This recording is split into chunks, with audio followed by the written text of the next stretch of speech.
No, we're starting now. Let's start it. We're starting. Guys, to the Poker Life Podcast. My name's Joey, number one, a.k.a. Chicago Joey.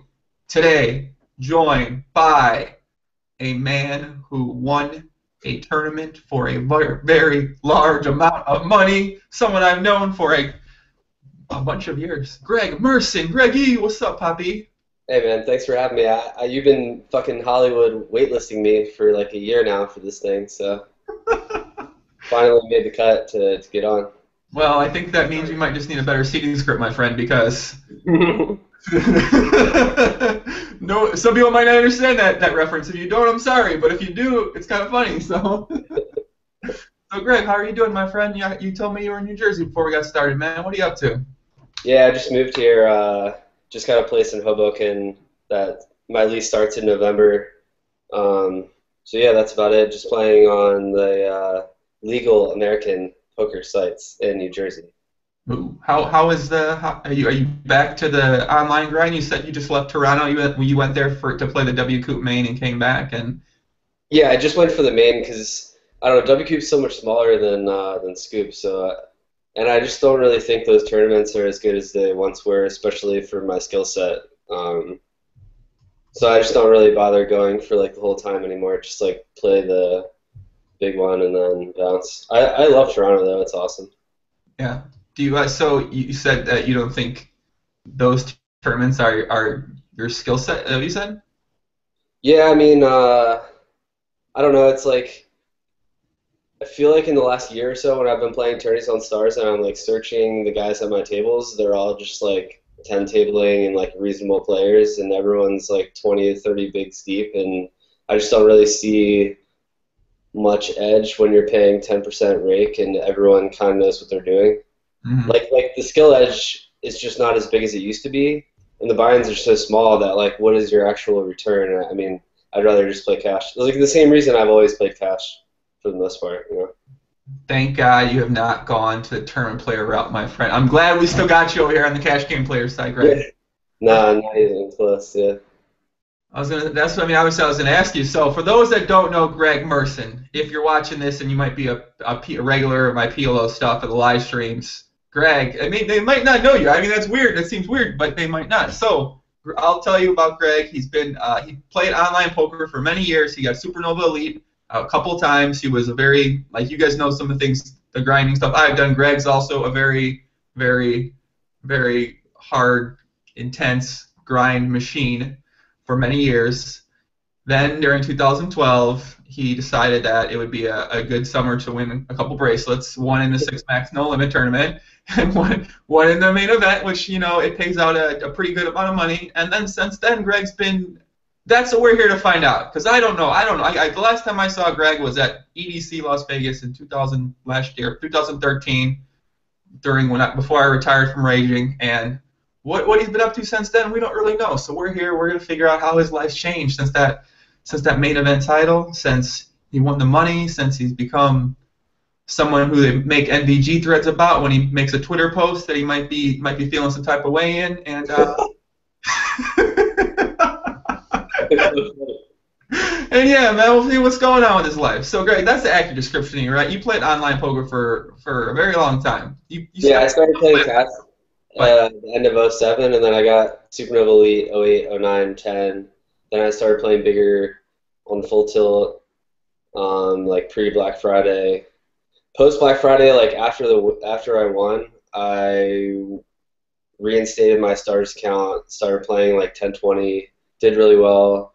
Started playing 25-50, did really well. Was up to like 50, playing like spot 50, 100. I was playing like all the big games on Stars last year, but I was only playing deep against the guys. Like I wouldn't play 100 BB games with them. And I was doing well. I went to Macau. I was playing like really big cash last year and swinging pretty crazy. And then after the World Series last summer, that was the summer that Malaysia lost like 5 million on full tilt. I came back. Do you know what I'm talking about? Oh, of course I do. Malaysia. Yeah. So I'm back to play against those same kids, and they were all so much better at like 300 BB deep poker, and they just smashed me for like I don't know, 300K straight or something. Basically to where I was like even lifetime playing with them, and I just stopped playing with them. So I think they're all better than me deep now, which was like my last remaining edge on the players of like that caliber. So um, yeah, that's like what happened last year, and then this year I won a bunch of money at PCA and tournament. I won like 750K in January in the Bahamas, and then I've lost like 400 straight since then, or maybe like 350. And now we're just grinding away. Sounds I like played like 120,000 hands this month. you're stuck in that limbo area. So yeah, I mean, it's got to be like a spot to be in because at some point, you can't really necessarily do it for the money at this point because, like you said, you just played 120K hands. If you're trying to make back, because some people look at it, they're up 750K in January. Now they lost 450K cents. Well, they need to make it back to 750K, or they don't feel like they've achieved something, or they don't feel happy about where the current results stand and stuff like that. So it sometimes becomes pretty hard for some people to stay motivated and kind of keep pushing through it. You know what I mean? Do you feel like do you feel like that for yourself as well? It's not really about like the money, making the money or anything. Actually, no, I guess it is. It's like I live in the fear of not being able to earn money anymore. So like as I've seen the games get harder and harder, I'm just like dreading the day that I'm not going to be able to do this for a living online because it's so consuming and like when I have a family and stuff, I'm not going to be able to just like grind it out online and print the money. At least I don't think so. Because there's kids that are 20 years old that are going to do what I did 5, 6, 7 years ago that we both did, just play like fucking 70 hours a week. And like I'm not going to be able to compete with those kids. Like I just went through that on Stars, and it was really hard for me to like spend from '07 to 13 like trying to get all the way to the biggest games, and then I'd be able to play for 3 weeks, and then I'd go on some like live tourney thing for 2 weeks, come back, and like those guys have all been playing for those 2 weeks I've been gone, and they're just smashing me. So like I can't compete at that level. So right now, that's actually what I'm doing is trying to put in like 30, 40 hours a week, study, watch videos, like really try to take over the state of New Jersey, which sounds like it would be pretty easy, but there actually is some good players here. Hmm. I would say that I'm probably like fourth or fifth best in the state right now, and like trying to be number one. think I that's don't know. I just love the competition. I'm just like I'm so addicted to the stimulation of playing the game, and like it's like truly an addiction. Like I just can't stop. well, you'd think after you win a certain amount of money or have a large success like you've had, that addiction might start to fade away, and the addiction might actually become something else, whether it's Well, I took off probably like 3 months last year, which was more time than I'd probably taken off in like 5 years prior, like combined. Um, and then because of that, I felt like my game was falling off from where it was. And the only reason I had a good year last year is because I probably only made like 150K myself last year, but I had pieces of first and second place in the one drop in 13. So I had a good year, but like it was bittersweet because I felt like I didn't perform very well. And then coming into this year, I knew that I was gonna like get back to really like focusing hard. And that 150K was like massive swings, like six-figure swings weekly, just like stupid. Like I don't know, I'm just not a fan of like playing big all the time. Like I enjoy it, but I don't like the constant ups and downs of playing that big. So I wanted to come into this year and like really grind it out. Um, of course, that like changes when you win a bunch of money in a tournament, but it's still just like it's like fake though, because I hadn't done well in cash for like a year, and I wanted to start doing well in cash. So that was more important to me than like making off some tournament where like everyone's good down the stretch, and let's see who's gonna run better. And I'm just luckier than people.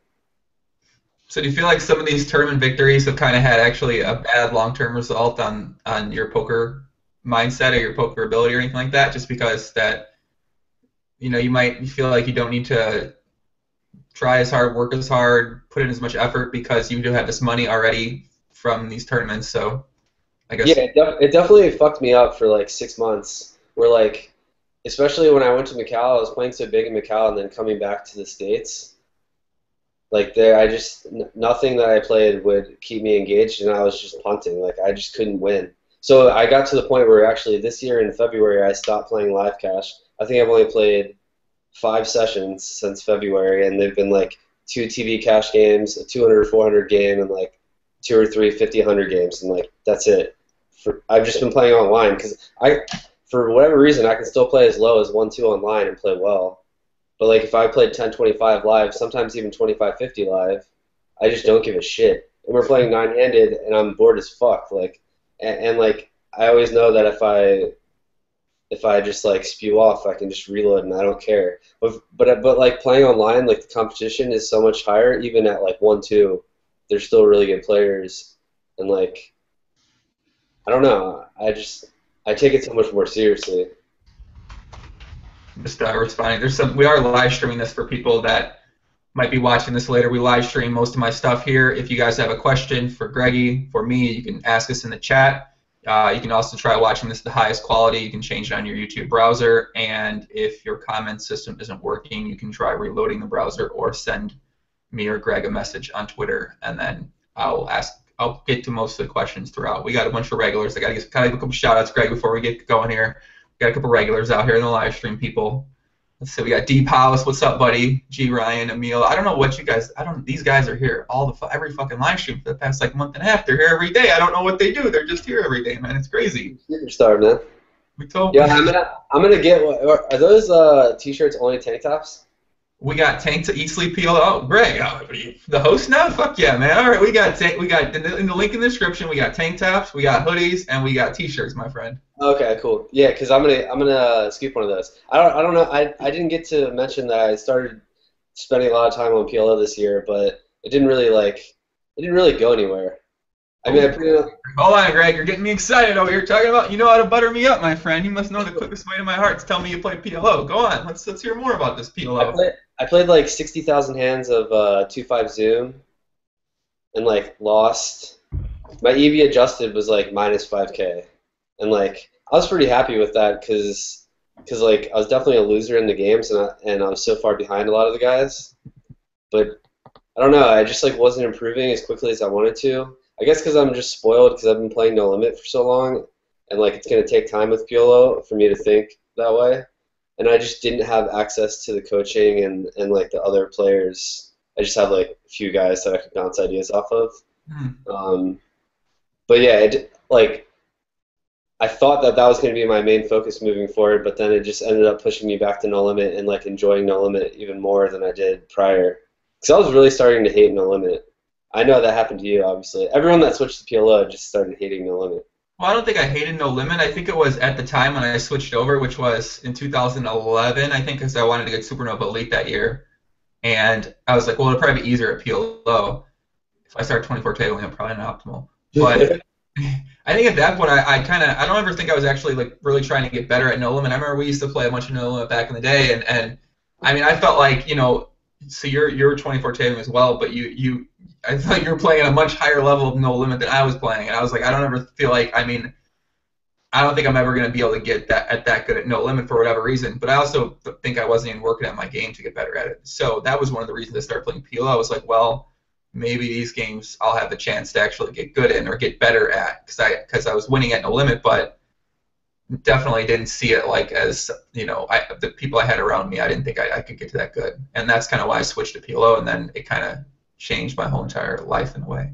Yeah, I mean, the whole GTO approach, I guess it's even more of a thing in PLO than it is in No Limit, but it's really changed No Limit. I guess you could comment on that for PLO, like, because I'm not a GTO player at all. Like, the reason I improved at poker is because I just put in a shitload of hands and like learned from my mistakes, and then I have always had a good memory of knowing like the metagame between certain players and like the history and dynamics. So like now a lot of that is going out the window when people are just playing ranges and they're just like the elite players are just balanced in every spot, and it's just like the meta just doesn't even really matter anymore. They're just making decisions based on where they are in their range and where they think you are in your range, and like it doesn't matter if I just stacked you 5 times in a row. Like everyone's just a robot.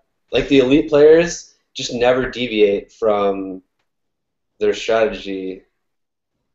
Because I remember I was playing against one of the Russians. I don't want to like say who it was, but like I stacked him 5 or 6 times at 2550 in like 20 minutes, and like the stacks don't really fly around at 2550 no limit. Like it's hard to stack someone. Not like it was back in the day, and like they're still just grinding away like nothing. Like they're up 20,000. Like you know what I mean? Like back when we played a lot of no limit, can you imagine like how many of those regs were tilting? At least sometimes, like once a month or something. Like that's where you were getting an edge, you know? Yeah, I think yeah, you definitely find that. Well, I kind of think I noticed a couple years ago at the higher stakes games that those people were still kind of doing that. Like I felt like I tilted so much more in all those same spots you're talking about. Like I couldn't, if I lost 5 buy-ins at like 10, 20, 20, 50, I was like I'm fucking like steaming really bad, and I felt like these other players probably weren't doing that at the time, and obviously now I think it's just like a logical progression. Like to stay at that level this long, you gotta tighten up in a lot of areas, and that's probably one of the areas that people are get better at over time. Is just not going off the deep end when. Yeah, that's what's hurt me in the progression of the games is like the GTO approach, and then the mental game. Like I used to feel like my mental game online was stronger than most guys I was playing against, and now like for the bigger games that I was playing in, I felt like it had become one of the weaker parts of my game. And now that like they've always been better with game theory than me, and now that and their mental game is better than me, like how am I going to beat them? So we just had to let the Russians take over, and now I just rail them. I think obviously beating's like beating poker kind of in a way is subjective, in a way it's not subjective, but it is because that you can beat it in a couple different ways. You can beat it in terms that you're playing at the highest level with the best players. I mean, there's other ways to beat it. You can be beating 2-4 by just working extremely hard, putting those hours in, putting those hands in. You could be beating 2-4 by maybe playing 4 tables for 25 hours a week and having a good win rate. So it's like there's just so many different ways to actually be winning at poker that if you have a work ethic kind of like you have, though, you'll always be able to still win at poker at some level as long as you can kind of trick your mindset, reprogram your mind to be able to drop back down if needed to still win and just still work hard at it and kind of embrace that situation that you're in. Yeah, no, for sure. Like I've never had a problem doing that. Like a lot of people don't know, in 2012 when I started the year, I had just come off of like a really bad relapse and had lost like half the money to my name. And I could have just like started playing 5-10 and 10-20 again, like bankroll wise, but I started 2012 playing 1-2, and then like in February I was playing 2-4, and then by March I was back to 10-20 before the series, or by May I was playing 10-20. But yeah, I've never had any issue like swallowing my pride and playing that low. Like I've played 100-some thousand hands this month, and probably like 25,000 of them have been at 1-2 on WSOP in Jersey. Because like when there isn't much action going higher, like of course I'm just gonna play like the 6 to 8 games that are going. Like why not? If I feel like playing, like I'm gonna play. So. We should mention WSOP.com sponsor player Greg Merson, by the way. Yeah, finally, yeah. Okay, congratulations, man. How'd that? So you're sponsored by this site. I don't actually know what that even means, but tell me more about this. Well, I mean, like my whole pitch to them was that you guys need someone in the state of New Jersey to help build games, keep games going, play 3-handed, stuff like that, and just like. When I sit a game and it starts, then I sit another game. Like it's not like I'm a prop player. It's just that like that I've always played a lot of tables, and they only let you play 10 tables. So until I'm playing 10 tables, I'm always looking to start more games. Mm-hmm. And a site that's building volume and traffic needs players like that to get games going. So I think that I'm helping the site. Some people on Tuples2 disagree with that, but. I mean, it is what it is. Like, I also have like promoted the site. So. Where's this at? What did they say? I haven't read that actually. What if they? Where's this? Well, there was NBG? just a what's up? Where's this talk at? NBG or is it a different forum? It's under the WSOP thread Okay. on What, like promoted what's, sites. what's what's been happening? What are they talking about? Well, some guy was bitching me out for rat holing on Party, but like my deal is not conducive for me to ever play on Party, and I'm winning at over $1 hand on Party, short stacking, and What? Whoa, what? You're a short stacker on a site? no, just on Party. Oh, what's party? Is party poker? Party in New Jersey, yeah. Oh, okay, short stacker. All right, keep going. Short. So I heard short stacker. I got scared. You know, I got PTSD from those short stackers, man. You know, no, so like, okay, so in the last 2 years, I haven't been able to grind full time online. Like I said, I'm about to go on a 6-week trip to Australia for tournaments, and then Macau for live cash and tournaments, and like that stuff really sets back your online progression, you know. And then the World Series and like just different trips here and there the last 2 years. And like when I came up here and started playing in the games, like I only play 1 or 2 tables at most on Party. All my action is on WSOP. And then when I saw the way the games were playing, where everyone's like 3xing and then like 3-betting pretty big and just like splashing, I thought that like my biggest edge being rusty 100 big blinds would be to 30 big blind the games, and like I've been doing well, and like you know the guys don't seem to like it, but in my eyes, like 5 years ago, I would have had the same issue as they do. Mm-hmm. But I mean, it's so universal across all the sites in the world these days that they're short stack pros, and like, I mean, just grow up and deal with it. Those guys have been printing money forever. Like when table ratings came out, and I saw that Quickstar was the second biggest winner at 1-2, buying in for $60, and he was up like 45,000 at 1-2 back in the day when table ratings first launched. I was like, holy shit! And then you started seeing like all the biggest winners in those games, or a lot of the biggest winners were the short stack guys. And like, I mean, poker is just about making money, so that's what I'm here to do. Fucking quick. What was his X? Quixoto, hey, X or some shit? What was his Yeah, name? yeah. God, I hate Yeah, that. do you remember, like, when I played 1-2 with him, he played all the time in '08, and, like, table ratings came out, and I couldn't believe how much money he was up. Like, his win rate was outrageous. Buying in for 30 big blinds, like, with that rake, too. I mean, it was just insane. Table ratings changed things for sure. It showed you all these players that you had no idea. All these guys that you were like, God, that guy's annoying to play against. He's like, oh, he's break even, though. And you're like, wait, maybe you shouldn't be annoying to play against. Maybe you should just like have it a bunch and then Yeah, no, I agree. Yeah.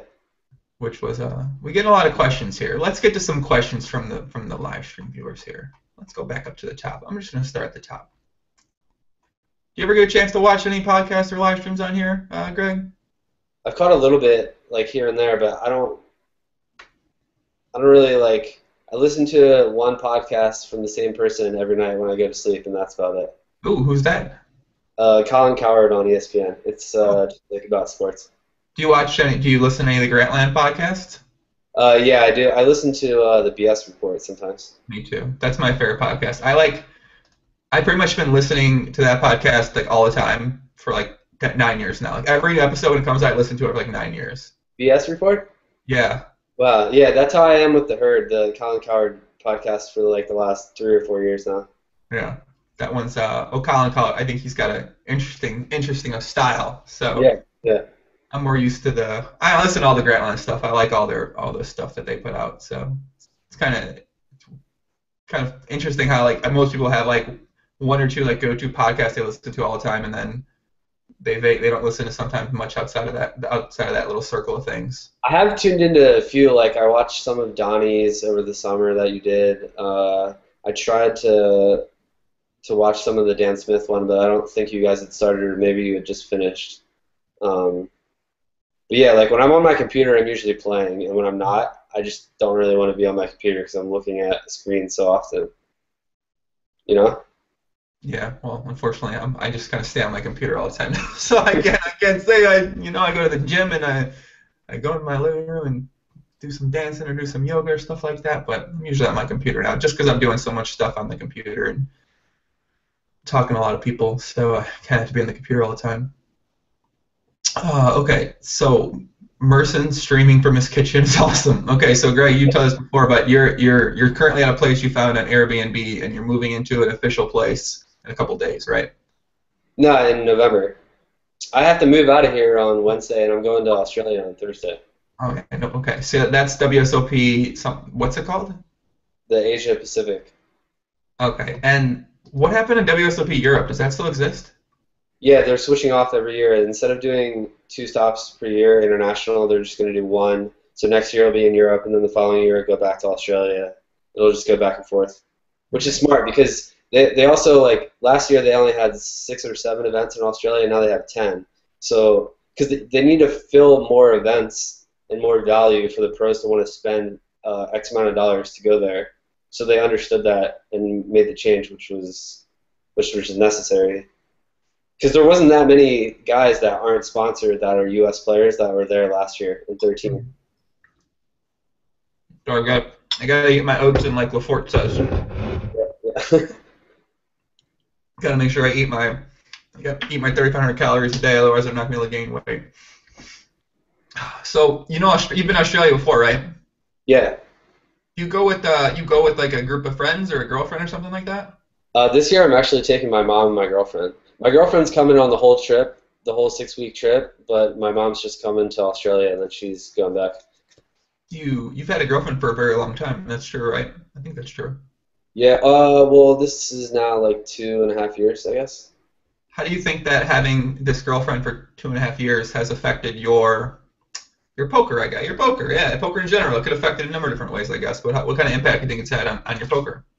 Dude, it's awesome for me because when she's gone, like she was just gone for the last 3 days at our wedding, and I just can't stop playing when she's gone. I just can't stop myself, man. I just play like, it's okay for me to play 6, 8, 10 hours a day, but if I'm doing that day after day after day after day, it's like, and I can't stop. That's like super unhealthy, and then it just doesn't make me play as well, obviously. So. I kind of look at having a girlfriend or being in a relationship with someone as I don't know, man. I don't like it for poker because I feel like I want to play poker all the time. When I had my girlfriend for a while, I was always like sad I couldn't play poker. I was like, I don't want to play 10 hours a day. I want to play 10 hours today. But then you have like the way you don't want to like fuck up your sleep schedule. You gotta wake up at the same time she does. She's not gonna adjust her sleep schedule. Well, you gotta adjust your sleep. So it's. No, man, no. She's I'm really lucky because she's really supportive, Like last year I went to Macau twice for 3 weeks at a time, and I'm just like, hey, I'm gonna go to this random island, like on the other side of the world for 3 weeks with like no cell phone service. See ya, see ya in like a month. And she's like, all right, Boom, that's it, huh? Take off. Like, and like when you're playing online, it's really easy to have a relationship, because it's not like you're going to play these live games where you're actually staying up to like 6, 7 a.m. because that's just like what happens when you play live games, especially home games. Fucking live games. Well, okay. People keep asking about Macau. Let's tell us more about this Macau. I don't personally know much about it outside of a couple of. I mean, I have friends that play there as well, but I haven't got too in depth about what exactly Macau means. You hear about it, Macau cash games. What's that like out there? Tell us more about what this is exactly. Okay. Well, they just kicked up the game that goes every day. The game that goes every day was 40-80 U.S. equivalent, no limit, and now it's 65-130. So that game goes every day. As far as I know, it's still going every day. It's been going every day for like a few years now. 100 big blind min, so 13K U.S. min. And then my first trip, we were playing a bunch of 120, 240 U.S. equivalent, and then like a few times we were playing 120, 240, 480, or 120, 240, 600. And then one time I got to play 240, 600, 1200. And like 1200 USD equivalent, right? Yeah. Jesus. Yeah, that was like probably the biggest rush of my poker career, like more of a rush than playing the main, because it was like since since we're like a cash game player, you know, it's like a dream to play like super, super, super big. And the game was insanely good, like 3 spots, 2 pros that had no reason being there. I was probably like second best player in the game. And I finished the session with like 440,000 US in front of me. I mean, I was in for 400, but That's awesome. maybe, like I had never had more than like 200 or maybe like 250 or 300 in front of me in my life, and I had 440.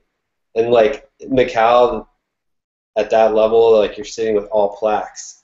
So that was another cool thing too, having like 4 million Hong Kong and plaques, just like felt like a movie. Okay, so we're sitting at the table. We got 4 million Hong Kong in front of us. What happens then? What happens? Or how do you get the like? I don't understand the process. Okay, you pick it up, you take it to a cage. They give you $400,000. How's it work? Well, no. You go to the cage and like put your money on deposit with them. It's really easy. Like you never walk in and out of that casino with money. Oh, thank God. Okay. You just have a player's card. Yeah. And then they wire this money to your U.S. bank account at some point in time, or what? How's that go? You can't. Here's the thing. You can't wire anything over what you wired there. So I wired 300,000 there, and like whatever you're up over 300, you have to find a way to get it back some other way, either buying like Stars money or like taking it to Hong Kong. Yeah, like find a way to get back. That's it. You know, it's funny because that's why the games were so big there. Like I got invited to play the private game every time when it was shitty, when they were just trying to like start a game with like Tricket and Robo in them, and they play it was like 650, 1300, or bigger, but usually 650, 1300 when there's like no spot. And like the reason they're just like fucking around playing that big is because they just have so much money there.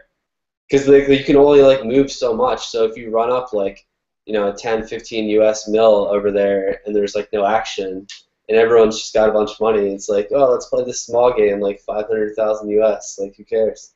So how do they end up getting the money back? Is it like you have to untracked Hong Kong businessmen or something, or untracked Macau?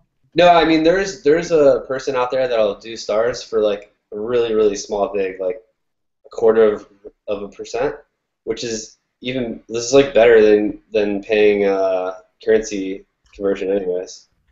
How does this guy have so much money on Poker Stars? This guy must have a lot of money on Poker Stars to be able to be doing this. Yeah, I mean I don't know how it works.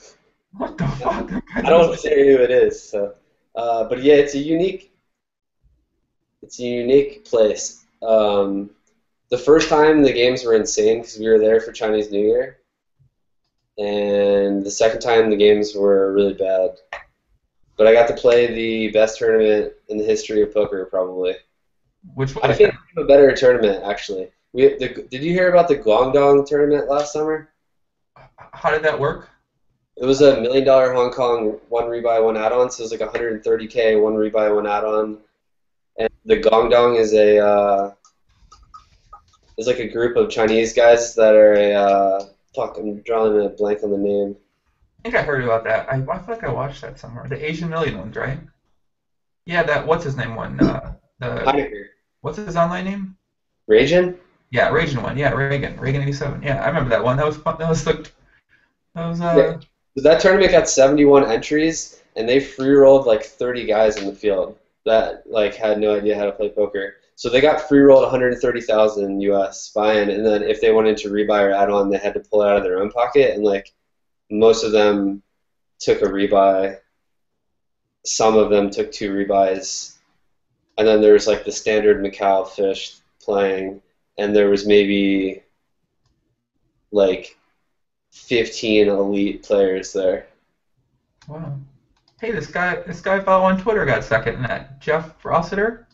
Yeah, I swapped with him. Sick. That's awesome. I mean, the structure was terrible, but I mean, it was just insane, man. There's like a 2-day tournament for $4.5 million US to first, and like $5 million of dead money just like laying around. I mean, that just doesn't happen these days. I mean, you do have a girlfriend for a long time, so you can't get into the more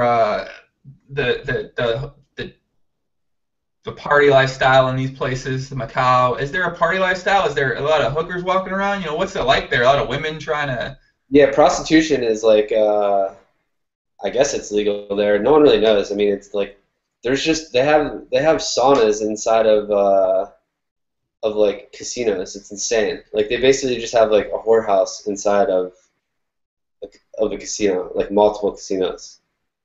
Are these Like girls like big like names? it's a spa with like extra services, you know? And it's like they're really nice spas, and it's just like culturally acceptable. It's pretty crazy. And then the only nightlife scene, they have one club there, and then they have these karaoke bars where like they just bring in a bunch. I never got to go because we were too busy playing poker. I don't drink anyways, but like everyone tells stories at the tables where like people go out drinking to these karaoke bars, and then they bring in like 20 girls, and you just pick whichever ones you want for the night. So It's I mean, kind of it's definitely like way different and mind blowing. this sounds. I see why a lot of poker players like this place. I mean, I don't like it at all. So that's part of the reason I haven't gone back. And one of the only reasons I'm going back is because I left my money there from last year, and like I haven't been back in over a year, so I want to like wire it back because it's just sitting there doing nothing. Yeah, that seems like it might be. You might want to get that money back at some point in time, I suppose. I'm really bad about that, man. I wired money to Australia last year in April, and I just never wired it back. So it's just a complete laziness to get it back. That makes sense. My browser's frozen right now, so I'm trying to.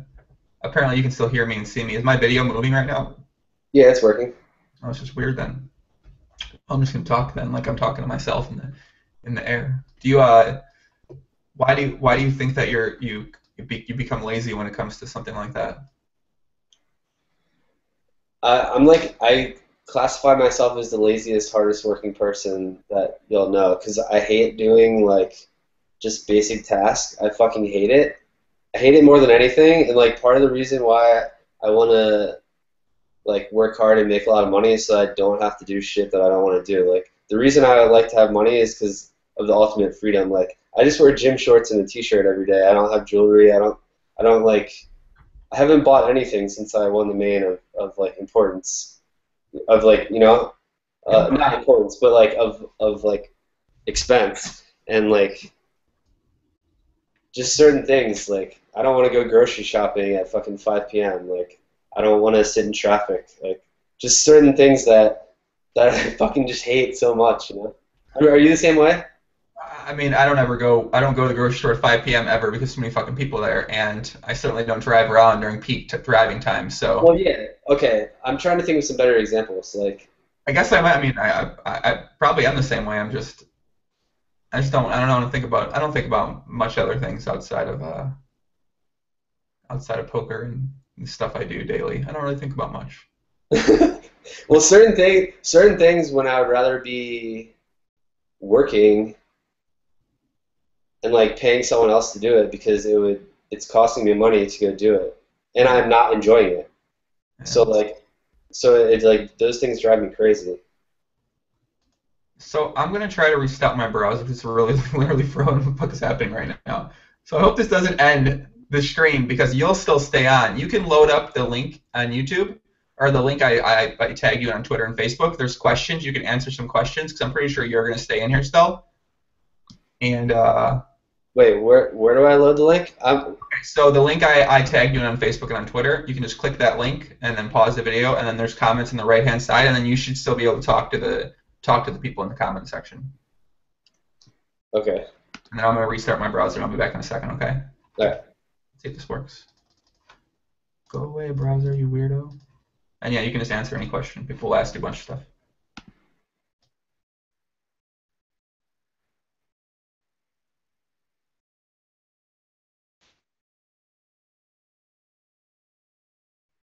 You can load up the link on YouTube, or the link I tag you on Twitter and Facebook. There's questions. You can answer some questions because I'm pretty sure you're going to stay in here still.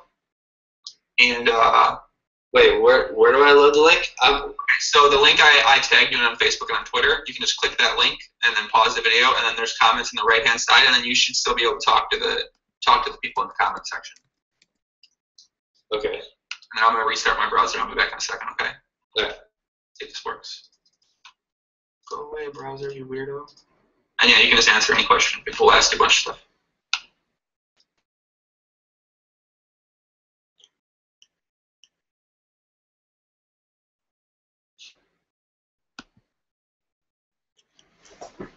You can load up the link on YouTube, or the link I tag you on Twitter and Facebook. There's questions. You can answer some questions, because I'm pretty sure you're going to stay in here still. And, wait, where do I load the link? Okay, so the link I tagged you on Facebook and on Twitter, you can just click that link, and then pause the video, and then there's comments on the right-hand side, and then you should still be able to talk. Wait. Okay. Now I'm going to restart my browser. I'll be back in a second, okay? Okay. See if this works. Okay. See if this works. Go away, browser.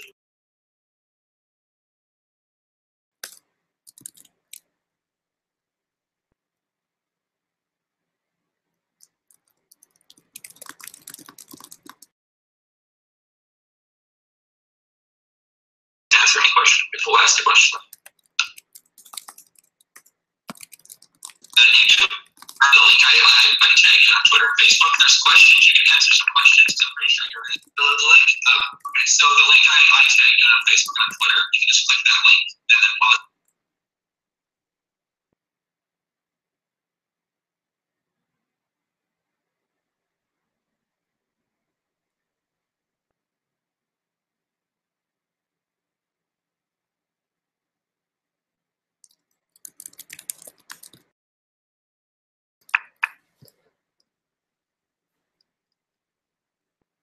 Okay, so someone told me that I should be answering these questions through the chat and not typing them, because I'm an idiot and didn't realize that. All right, so let me start from my jersey collection. Ben, my jersey collection is probably like 50 now. I haven't really gotten many new ones recently, but yeah, I have like 40 something or maybe 50. The live TV cash games I was playing were the Poker Night in America, where it's 25.50, 5K min, 20K max. I lost like 35,000 on the show. Didn't really play that well, didn't really run that well. But yeah, it was fun, and the episodes have been aired. I think all the episodes that I've been on have been aired, and you can find them on PokerTube, I would imagine, or YouTube. Let's see. Biggest pot that I won in Macau was I had King 7 suited versus Jack 10 suited on King 9-7 in a 3-bet three-way pot where we got all in. You can only run it once, and it was a huge pot. Like just crazy variance to hold there. The run out was turn Jack River Ace, so I didn't really think that I won, and like I was just lucky to hold. The 10-20 games on WSOP haven't really been all that good because the min is 4,000, and it's just not going to attract that many recreational players at $4,000 buy-in on the internet. That being said, I think I will start playing those games more. I just am lacking some confidence with my online game, and it's going to take me some time before I feel like I'm good enough to like play with the, best player, top 3 players, and just like battle it out. So I've played a little bit. I'm down like 8,000 or something, but just waiting for like the right amount of confidence to like get in there and battle. It's so important to feel like you're on top of your game when you're going to play against tough competition. And like, yeah, that's about it for that. This vape pen was 200. The tank was 40. Yeah, it's probably my favorite mod. I have 4 mods, and I started vaping in January. I quit smoking cigarettes after the Bahamas, and I haven't smoked a cigarette since. So if you do smoke cigarettes, I definitely suggest checking out vaping. I love it, and yeah, I mean, feel a lot better than when I smoked, and I'm glad that I made the switch. Plus, you can smoke inside, which is awesome.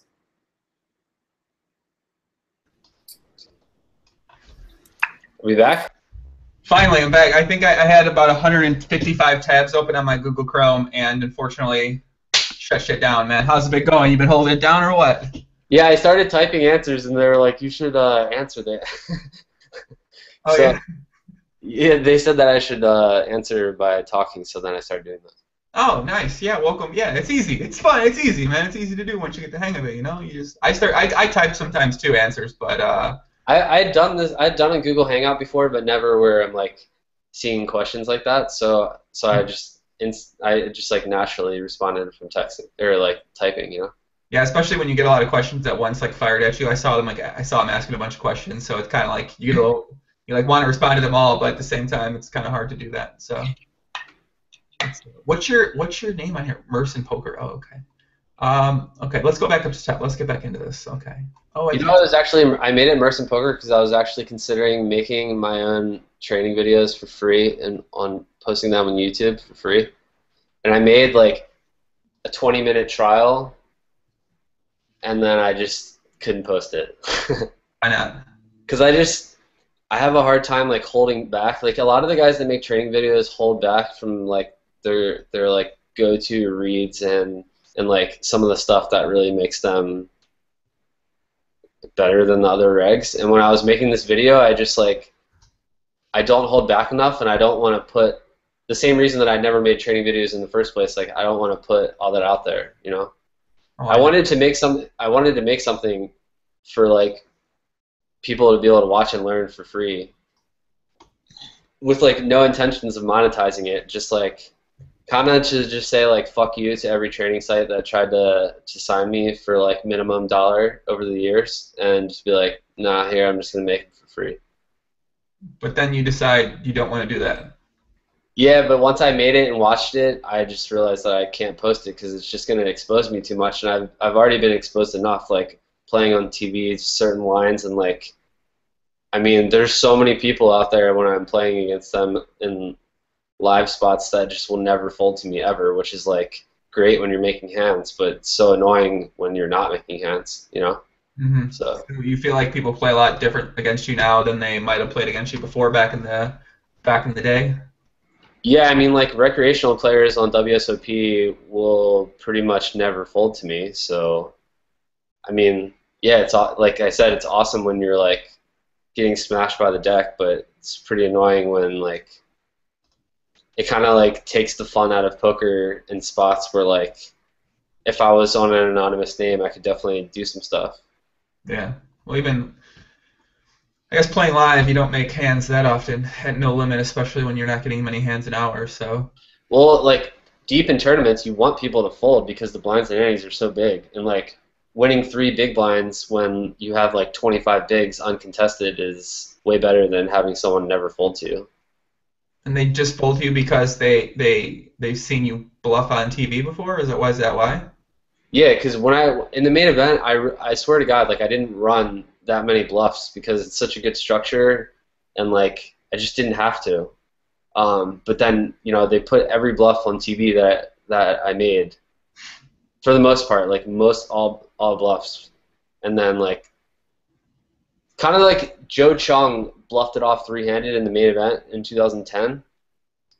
And like he's been living off that image forever. Like I spewed it to him in the 10K 6-max this summer, and like got there on him because he's like still living off of that image because that image is engraved in my head of him just like 6-betting all in, 3-handed with like 5 million on the line.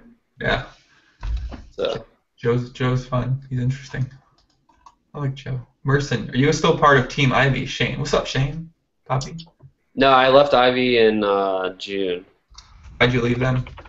Team Ivy. I mean, it just wasn't looking like it was going to work out. I really wanted to be a part of a real money site. And, you know, I waited patiently for almost 2 years, and just like, it just didn't really look like it was going to pan out for what I wanted. And, I mean, when I initially got offered that contract, I was like out of my mind stoked and like honored because I was one of the first people to sign on, and I thought I was making the right decision. Like if I had to do it all over again, I definitely would have done the same thing. It just didn't work out. Well, what does it mean by not working out? What does that entail exactly? Is it like They're just having a tough time like getting a license, and I mean it's just hard like to get a license in the U.S. You know, only a few companies have real money gaming, and it's tough. You know, I don't know. It's they had a good vision, and like I'm not sure. I haven't really kept up. Even when I was on the team for the last like year, I didn't really keep up with like many updates. Um, so I don't know like where they are in terms of getting into real money. Because everyone's goal is to get into California, so we'll see like who gets into California or if they even open. So if it ever happens? Have you? A couple people want to know. Have you heard or seen of Tom Dwan recently? Tom Dwan, the infamous man himself. I saw him in Aria Aria Poker Room like after the main. I was playing cash there, and he just like walked up with some girl and then turned around and left. Hooker, not a hooker. I don't think it's a hooker. Do you play that game when you're walking around random places? What's up? You play hooker or not a hooker when you're walking around random places? Nah. Oh, Yeah, I have a good Tom Dwan story though. Actually, I played 200-400 game with him in the Bahamas. It was like a private game with John Viver Blonde, a couple like recreational players, Ben Lamb, me, and Dirt. We were playing like 6 or 7 handed, and people started running out of chips because in the Bahamas people only have access to so much money, so they started doing IOU 25K IOUs on napkins. So there ended up being like 8 or 9 25K napkins. It would just say 25K and then your initials, and like I ended up having 3 of them at the end of my session, and I was kind of freaking out because I didn't really know these guys, and like we're playing in a casino, so like this shouldn't even be happening in the first place. But the good Tom Dwan story is he's playing Isildur heads up on his laptop on full tilt. They're playing 15-3 deuce while he's playing live, and he opens to 1200. I call with jacks on the button, and then Ben Lamb squeezes to 4,800 or 4,400 in the small blind. Dwan calls, and Ben has like 30K, and then I back raise with a napkin. So I get to say that I back raised Tom Dwan with a napkin. Like I back raised 12,500 with a napkin, and then Ben folded, and then Tom stared me down, and then I started laughing out, like literally laughing out loud because like I knew that he was just gonna call because like he just fucking peels everything. So then he calls. And then we check down to the river, and he calls like 6,000 or something. I bet small in the river. It was like a pretty shitty board. But yeah, like I literally, actually Marchese was sitting next to me, and I started laughing, which I don't, you know, like we're like 90,000 deep, and I just start laughing when he stares me down. Like that's part of the reason I wear sunglasses in live tournaments, because I just think it's funny when people are like grilling you, especially him, because his stare is. Like, the first time I played against him in 2011 in a home game, he was staring me down, and I was scared shitless. And then 2 years later, when he's staring me down, I just think it's, like, funny. I don't know. But he's like, people talk too much shit about him. Like, he's definitely really hard to play against. I mean, he's spewy, but he's fucking tough. So he, like, lives in Macau now or something? He just hangs out there, I mean, he plays really big over there, too. That's another thing. Like, people think that someone like him isn't good because he just kind of punts around in like the big games to everyone else, but he plays so much bigger than that he just doesn't really give a shit. Like, think about how you play when you play small live games when you just don't give a shit. Or like anyone else out there, if they're playing like way lower than they normally do, just like fucking around. So like 200, 400 for him is just like fucking around. So. I'm sick. I think it seems like he's pretty entrenched in the whole entire Macau lifestyle with the billionaire businessmen, and I mean, I imagine all the stuff that comes along with that. I mean, I heard from a pretty reliable source that they were playing 50, 100,000 US in the limit over the summer in Macau. That's just insane. But he's basically. Do you feel like it seems like he's on these good terms with these Asian, whatever the hell you want to call them, these untracked Macau businessmen that he can almost get staked for probably anything, any poker game in the world right now. It sort of seems that way.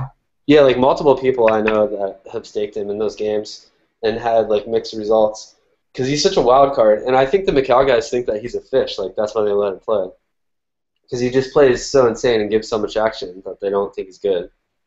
Wasn't there a rumor that he was staked by one of the guys, the billionaire guys in that game, like Paul Fuao?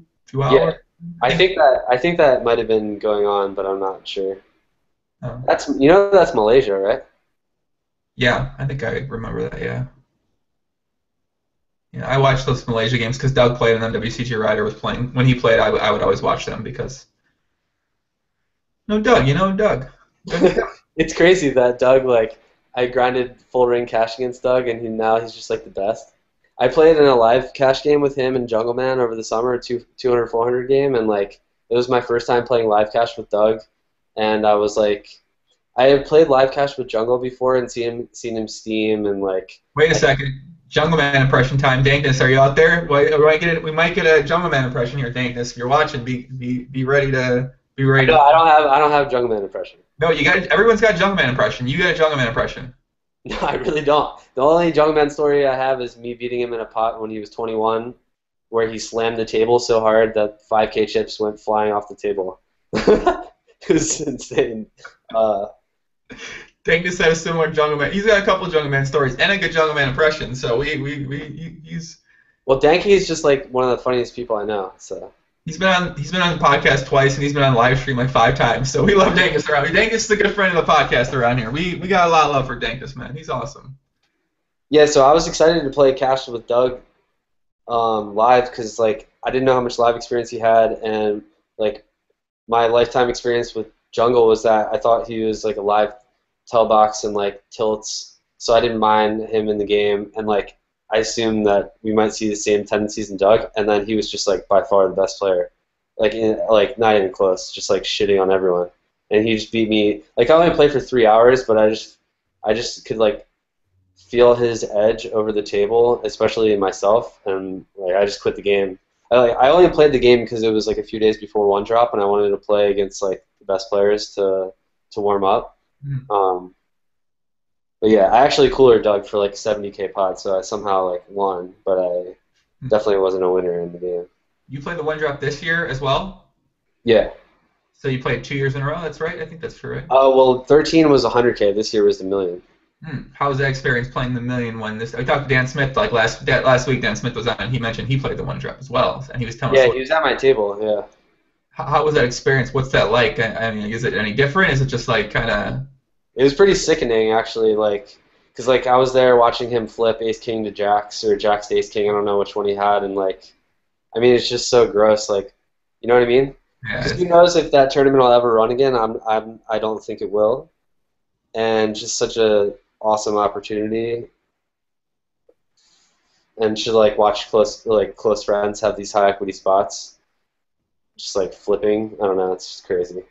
It was really fun, like, I really didn't feel that many nerves playing on day one, but day two was like the pressure was starting to get to me a bit. I think I like fucked up a hand, and then like I bluffed off all my chips to Rick Solomon, which I felt like really good about. Cause on TV, right? Yeah, at the time I was like, I'm so fit about that because I don't like that guy. At the time I was happy with it because like. Just on like card removal and like board texture with no flush draw on the turn, I thought my bluff was fine, and he actually had the biggest piece of me of anyone else. So like I thought I was getting more folds there because he had. Like, nice. That's an equity you don't think about sometimes. Yeah, so he had like 16% of me, so I didn't think that he would just be like calling me light. There was just a lot of reasons. There was like massive timing tells. And then, like, whatever, I felt okay about it, and I was, like, proud of myself for bluffing it off in that big of a tournament. But then, on the flip side, when I watch the coverage and see him literally never folding, I'm like, wow, that was just the worst bluff ever. Because it's day two, and I'd only been playing with him for, like, 45 minutes or something. Yeah. All I know about him is that he's won a bunch of money in private games, so I'm assuming that he can, like, fold. Sometimes. You know what I mean? Well, the hand for people that don't know is you raise. Looks like you raise in position him and you raise ace king. He calls queen jack suited. Vogelsong calls 4-3 suited. Flop queen 3-2. So he flops top pair with the jack, and you have ace king, and you basically bet 3 streets, and he check calls down with queen jack. Yeah, it's turn offsuit 4, and then river is like an 8. Yep, offsuit 8. Yep, and you went all in on the river for about half pot, 1.2 into 2.2, so a little over half pot. Yeah. And he thinks about it with this cool hat. I like his hat at least, though. Yeah, nah, he's a boss, man. I was rooting for him to win when I got knocked out. So when you sell action, you say you sold 16%. How does that even work? How do you come to 16%? Like how does that seems like a Well, I sold 20% to like 2 guys where he had 16 and the other person had 4. Do you like call them up and you're like, hey, you want to buy 16% of me in one drop or something, or how did you even find out about that? Well, no, they bought 20 from a guy bought 20, and I was like, how is this guy buying 20? Like, you know? And then I just asked him like, how is it split up? And he was like, oh, I had 4, and Rick had 16. Rick had pieces of a lot of people. So this guy, he plays a lot of the private games in like LA and stuff like that, and I guess probably does pretty well. Yeah, I mean, I had heard in 2011 that, or maybe it was 2012, that he made 8 figures playing poker that year. Oh shit. That he was like one of the biggest winners in the U.S. in poker, and like no one even knew. So do you believe that Dan Bilzerian could have won $50 million in 1 year playing these similar type of games? Yeah, for sure. Yeah, because he's played as big as 10,000, 25,000 U.S. So I mean, it's like it's not even that much for like that game. For like a game like that, he can make like 10 million in one session. Yeah. Have you had any experience in these LA games? Like, do you know what they're like what the money's like over there, and what you see? And Nah, I've never actually played a home game in LA. I've played 3 home games in New York City. I played the biggest game in New York City when it was running, but they would always run like 2 different size games, and I played the night after the big game, and the guy lost 1.1 million. And then like the biggest loser when I played was like 100K or something. are these like safe games to go to? Do you wire the money into is it like a safe environment? Do you feel scared ever? Yeah, I mean it was like a $6 million Manhattan apartment. Like elevator goes straight to the floor where the whole floor is the unit. I mean it was sick. Like it was a dream come true driving to New York City to play in this game, and like yeah, it was like one of the coolest experiences in my life for sure. I never got invited back to play, but I like had a lot of fun and gave a lot of action. Like, how do you get invited to something like that? Is it like through a friend of a friend, or is it you meet somebody? And I mean, are you like networking a lot when you play these big buy-in tournaments, play these big buy-in home games? Are you meeting people, trying to make friends, trying to build relationships? No, I don't really like hustle that hard, honestly. I really don't. When I played the big game in the Bahamas, I was splashing like instantly from the get-go as much as I could, because I knew that like this game was for sure private. They weren't going to let anyone else play, even though it's in the casino. And like if I want to be able to play with these guys this week, if it's going to go, then I need to give action. And like I 4-bet called King Queen off against Ben Lamb for like 35,000 each because he was super drunk, and he had 2 queens, and like I won both runouts. And then Brandon Stephen was in the game, and he was like, "Hey, you should come play with us." Like immediately after that hand, he was like, "You should come play with us down where he lives." He like in Florida, right? They like have this game like every couple months. What? In Florida, he lives, right? Kansas. Okay. Oh. So yeah, like I got to go play down there. So there's like benefits to like giving a lot of action, but I'm not like cutthroat where I'm like constantly hustling these guys and like trying to find fish to befriend and like hang out with them outside of poker just so that I can play with them. Like I'd rather just play online. Like I learned a good lesson over the years that you should never play a home game that you're invited to. You should always try to get a seat in the game, like because as a pro, like why would they ever invite you?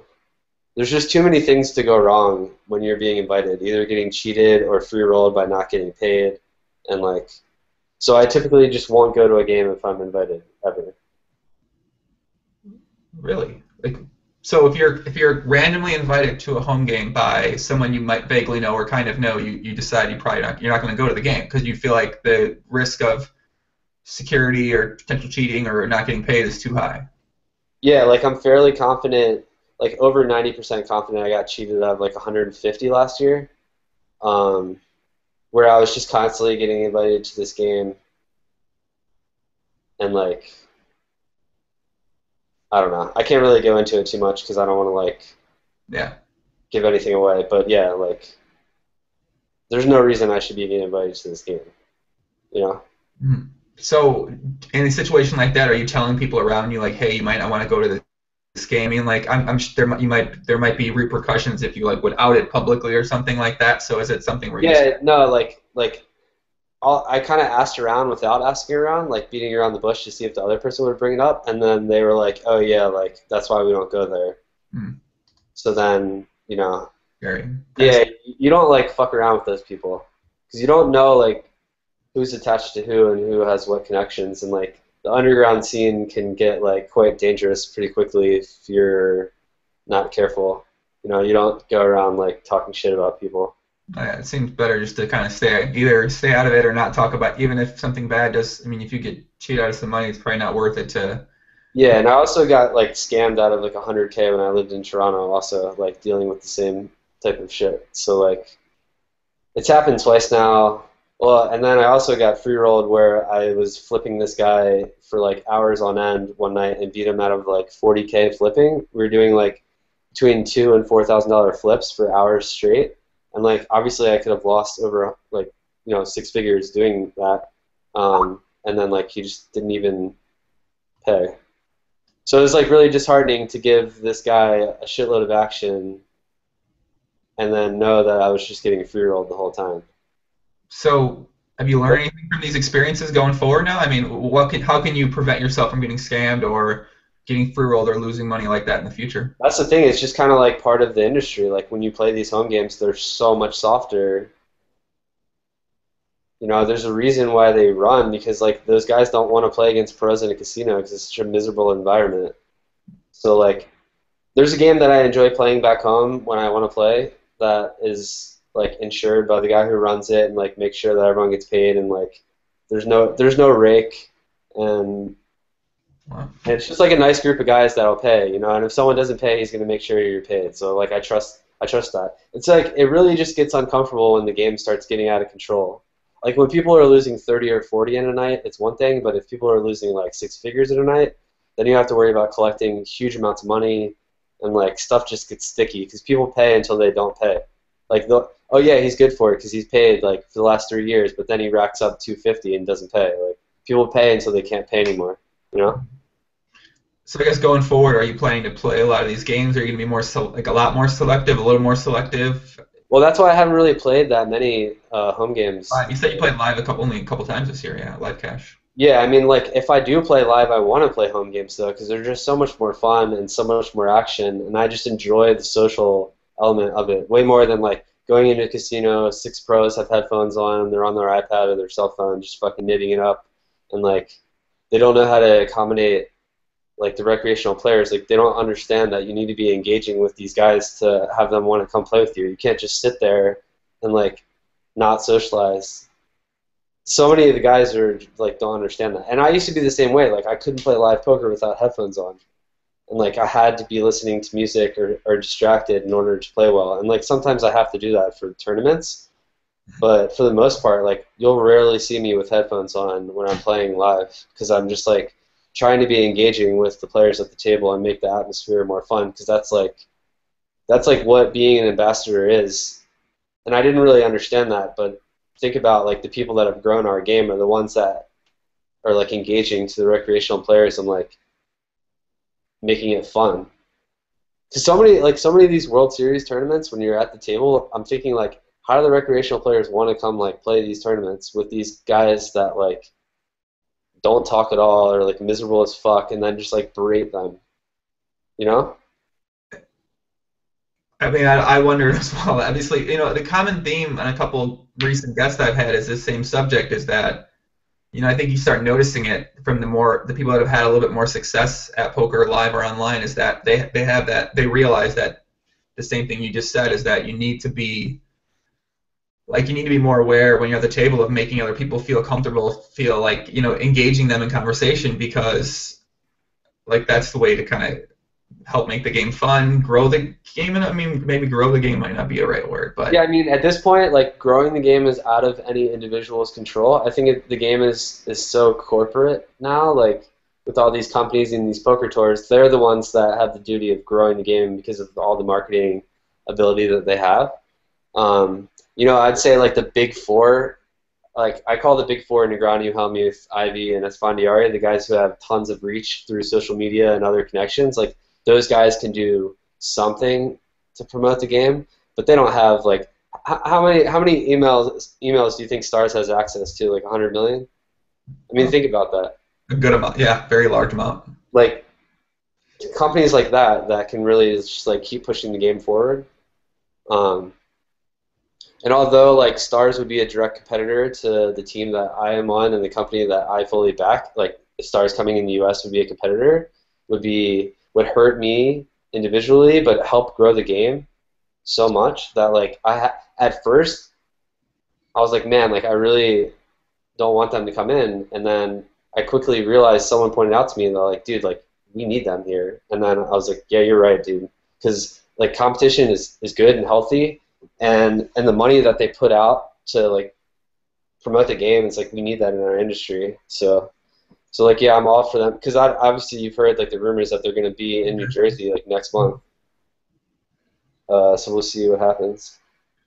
Should be interesting. I might be taking a trip to New Jersey, man. I never thought I'd say that, but I mean, I might be might have to come out there. Are there a lot of there's a lot of poker players that live out there. Do you hang out with any of them, or do you know any of them that live there, or what's that like? I just moved here, so there's a few guys that I hang out with in Hoboken, and then there's like a few friends that I know that live in the city.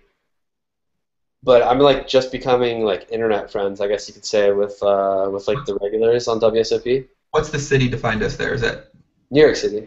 Oh, okay. I didn't know if that was like Atlantic City or New. I'm not sure which. No, Hoboken is like straight across the water from Times Square. Like it takes me 10 minutes to get to Times Square. What? Yeah. Sounds awesome. Oh, my friend Christian lives there. Yeah, Hoboken's really nice. It's been really popular, like growing in popularity the last like 5 to 10 years.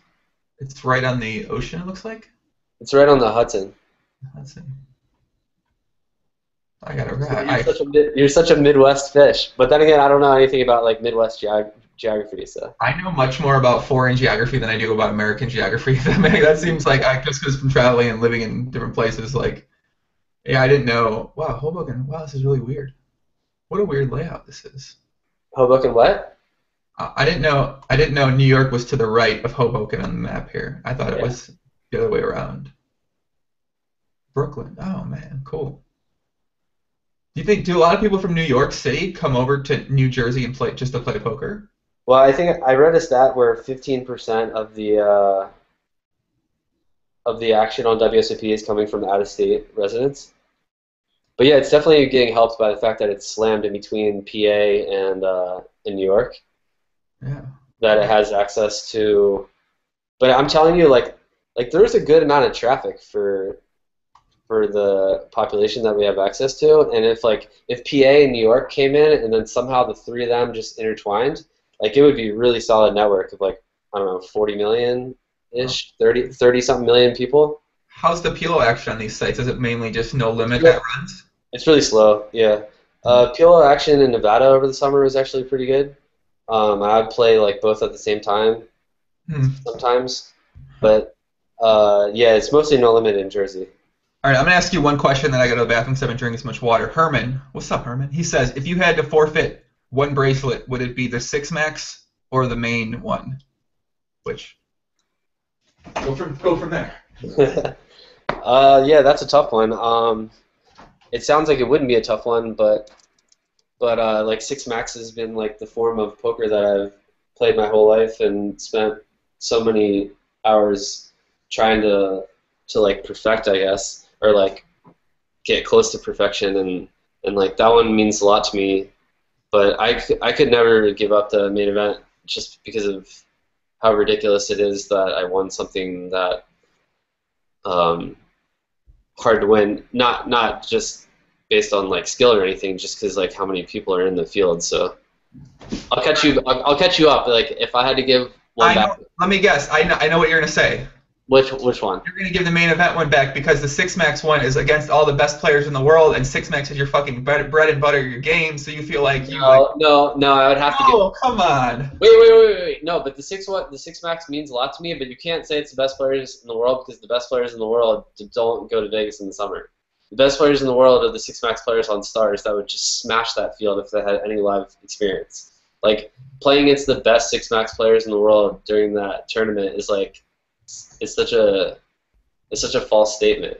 There's no OTB Red Baron, there's no Fort Haley, there's no Fish 2013. Like you know what I mean? There's no True Teller. It's true. OTB Red Baron's fucking awesome. I love that guy. Yeah. I love OTB Red Baron. He's a beast, man. And he came up in the 2+2 ecosystem. You know he's got a thread where he started off playing 2-5 Zoom on in poker goals and challenges? Nah. He started a thread in 2012 where he said he's going to destroy 500 NL Zoom. It's a mini challenge. Oh, yeah. And now he's like a fucking monster. Yeah, when I was playing with him earlier in 13, I didn't think he was good at all. And then towards the end of playing with him, I thought he was like one of the best. Him and True Teller both. Like True Teller playing deep with True Teller, I didn't think he was really that great. And then within 6 months, he was just like better than Fort Haley, better than like anyone I was playing against deep. I didn't really get to play much with Doug, just a little bit, because he was playing so much heads up that he didn't really play ring. But yeah, True Teller just like raped me the last time we played. We played 4 tables of 51 deep, and he had direct position on me on 3 of the 4 tables, and he just absolutely destroyed me. Like, do you think that you could ever get to a level where you feel like you could compete in those games again if you work at your game a bit more and put in some more volume and just grind? Yeah, I mean, I don't know. Like, honestly, probably not, just because of the age difference. And like, I mean, I'm 26, but like, I feel like I'm an old 26. I've put in so many hours. You know what I mean? Like, okay, Kobe Bryant came in the league at 18, but when he was 26, he's like an old 26. He didn't come in the league at like 22 or something. So like, I don't know, like you can only like put so much into your brain, I guess. Like, like it's only gonna get worse as you get older. I mean, maybe I'm wrong there. I feel like I'm kind of entering like the peak of my career in terms of experience and youth at the same time. But to be able to compete at that level with like 22-year-old players, it's just like so unlikely. There's a reason why like the best players have always been 25 or younger online, pretty much throughout the history of online poker. I can't really think of. Well, how old is Doug? Doug is 26, 25, 26. Yeah, but like no one in their late 20s, early 30s is ever like in the top 5, as far as I know. Well, you know, PLO is very different, right? Most of the guys are actually a bit older in PLO. Yeah, I know that. Yeah, I know. Except Ravenswood, who's very young. But most other people are pretty old. Yeah. That's how old's Doug anyway? Why do you think that is? I'm just never gonna like. 26, yeah. I'm never gonna be like married to the game of poker as I was when I was like climbing. It's just not gonna happen. Like I just do other things. And like, I think that's what it is. You can't be like I think I'm the same way. I used to just be 100% poker. Now I'm like 75% poker, 65% poker. But I like doing other things. I have other hobbies, and I want to hang out with people. I want to go do other things. So you think that it probably to get back to that level, you'd have to be 100% all in on poker essentially. And yeah, but I don't know. To be honest with you, I'm not really sure because like what's gonna happen in the future. Because since I've been in New Jersey this month, like. This whole month has been 100% poker, so if this is going to happen while I live here, then like there is a chance that I can get back to where I was, or somewhat close to there. I don't know if I'll ever actually get back up there. But I also benefited from doing well in those Stars games when I reinstated my account, because like I had been playing on Euro sites, and a lot of the guys at that point from a 2-year hiatus didn't even know who I was. And the first session I played 17 tables at 10-20, and every single wait list was like 15 or longer, and it was just all regs. So I was getting like shot taken by a lot of weak regs, like Meisters and just like certain regs that would play 25-50 and 10-20 that had no business being there. And then as I was winning, those regs got weeded out, and then I was stuck playing against like the Red Barons and the True Tellers and the Fort Haleys, and then they just crushed me.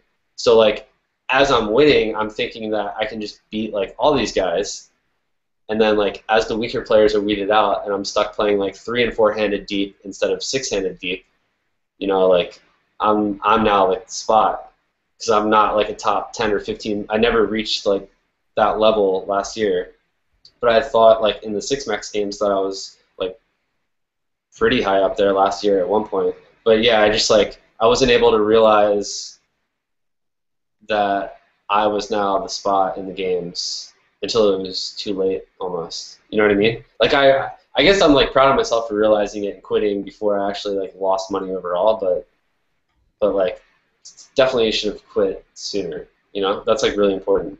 Sounds like one of those things where you should just play a bit lower and kind of. I mean, we all want the challenge because we want to try to play the highest. The deep games don't go lower though. At 25-50 or wait, what? No one plays deep at like anything lower than 10-20. No one plays deep. If you filter on stars from 1-2 to 5-10 deep, you might see like 3 games going. Really? You know what I mean? I haven't looked at no limit games in a long time. I don't know. Yeah, like people just play 100 dB. Wow, really? And I used to be able to get off like 8 25-50 deep games or like 10-20 deep games, and it was just like awesome, you know? Yeah. But now, even this year when I was trying to like play deep again, I was stuck playing like 3- and 4-handed deep and sometimes just heads up 10-20 deep. And like all the guys I was playing against were better than me. And Marcus 85, Raging, like I just can't beat those guys. Right. And like there are no 2-4 deep tables running. There's no 3-6 deep tables running. Yeah. Wow. What happened to the deep games? Why don't they run anymore? Wow, that's weird. I didn't even notice that. Have you played at Maryland Live, John asks, and if so, how was your experience? Yeah, I played there a lot at first. We had this crazy game where we started playing 100, 200, 15K min, which then turned into 20K min, which then turned into 25K min with 400 button Annie, which then turned into 2,000 mandatory flip every dealer change. So actually, Genius 28 came and played with us, and like I think he lost like 120. Not to throw him under the bus, but he ran like so bad in poker, and then he lost every single flip every half an hour for like 12 hours. Wait, Jeans was in Maryland? No, Genius 28. Oh, Chris Lee. Okay, I thought you said Chris. Chris probably watching this. What's up? He might be watching later. Yeah. So he like. I saw him lose every flip. Like he must have lost 50 or 60K flipping. It was just insane. Like genius, but he runs really well. It's okay. Kid's probably got a lot of fucking money. I mean, I don't think Genius is a beast. He's a beast, man. Have you? Okay, so let's say some more comments. Usually I interact with the viewers a lot, man. John Allen, great interview, Joey and Greg. Thanks, man. Greg, thank you guys. Thank you. Let's see. Someone said they've been a lot of positivity about you today, so far here. Greg Frumpleton says loving Greg's outlook. Awesome ambassador, man. I agree. I'm just making some coffee. Don't be shy. You gotta what you gotta do, man. Let's see here. This is a great live stream. What's up, Jeremy? Thanks, man. Let's see. Mark Johnson, what you talking about, buddy? Dude, this is the benefit of having your office in the kitchen. If I need to do dishes while I'm playing, I can just fucking fling around real quick and fire. I need to do dishes? Yeah, right here. Dishes while you play? Well, you know, and then if I need to cook, I can just roll over here and just fire. Oh, shit. Wait a second. Maybe I should be having my office in my kitchen. And then my coffee's right here, and I can just roll around. You might be like on some type of next level shit over here, Greg, with this setup you got rocking here. No, you know what I'm actually getting as soon as I get my place in November is one of those treadmill desks that Sauce has. Oh, Sauce, influencing people out there. Yeah, I wanted to start walking because I think I can just walk like 50 miles a month on that alone, probably even more. You know, like if I walk like an hour a day, or like an hour and a half a day, I think I can do it. You know, it has to help. It probably would help. Do you know? Let's see some of these comments. Blitz is ugly. Okay. You gotta switch battery in the date. Let's see. Whitey Prod. Jungle Man looks like the situation's father. What? I'd be curious. What's up? Our man, Ben. Manage Oopsala. I don't know how to say his name. Mark C. What's up, puppy? Dangness. Who's your favorite person to eat PBJs with? What? Dangness. What's going on with PBJs? Dangness asked who your favorite person. Yeah, Office GTO. Yeah, have you been running Office simulations and figuring out how to get the perfect GTO Office over there, or what? Nah. Pee in the sink? Nah, you know about the pee bottle though. Oh, go away! We are. Listen, here on the live streams, we bring up the pee bottles all the time. Pissing, going to the bathroom, that's just for news. Pissing in the bottle. Yeah, well, the thing that sucks is when you live with the female, I can't be rocking the pee bottle only when she's out of the house. Why don't you just tell her, like, hey, like, just give me a second real quick? Well, the last 3 days that she's been gone, I've been rocking the pee bottle. We're all about maximizing EV and using a pee bottle around here. It's so fucking annoying having to sit out and go pee. It's so annoying. I mean, you have a pee sink, which is kind of sick. Well, the thing is, you could get that sink if you wanted to. I can't do that. I'm kidding, guys. I don't know this thing. When you vape, you have to drink a lot of water because it dehydrates you faster than smoking cigarettes. And so I'm just pounding these bottles. I probably had probably 6 yesterday. And I have to pee nonstop. So this is gonna sound like a noob question, but what does vaping mean? What exactly is that? It's the same. It's just an electronic cigarette. So it's kind of like smoking, but not smoking? Hookah? I don't know. Kind of, yeah. It's just the juice is vegetable glycerin and propylene glycol, which are both found in food. Vaping. So it's a much healthier option. So I switched over in January, and I haven't smoked a cigarette since. Nice. What you mentioned before, obviously, the whole drug thing has been a huge thing on ESPN. Drug. They mentioned it like they couldn't say your name without saying the word drug after it. So is that something that you're still not? You don't really fuck around with that type of stuff anymore, or what? What, with drugs? Yeah. Yeah, I have almost 3 years now. My sobriety date is December 10th, 2011. So yeah, I haven't even had a drink since the night before Thanksgiving, 2011. Do you feel like you being as open as you have been about it has been a great thing for you, or a bad thing, good thing? People look at No, I like it a lot, and because it was so therapeutic to just be like, I'm a piece of shit. Well, not okay, that's just how I felt on the inside, to be like I was a piece of shit, and I turned my life around, and then this is a reward that obviously isn't going to happen to everyone because I got so lucky at the same time, but leading up to that summer in 2012, I was having the best year of my life in online cash. Well, I guess was projected to the first 5 or 6 months of 2012, I was doing really well. Mm-hmm.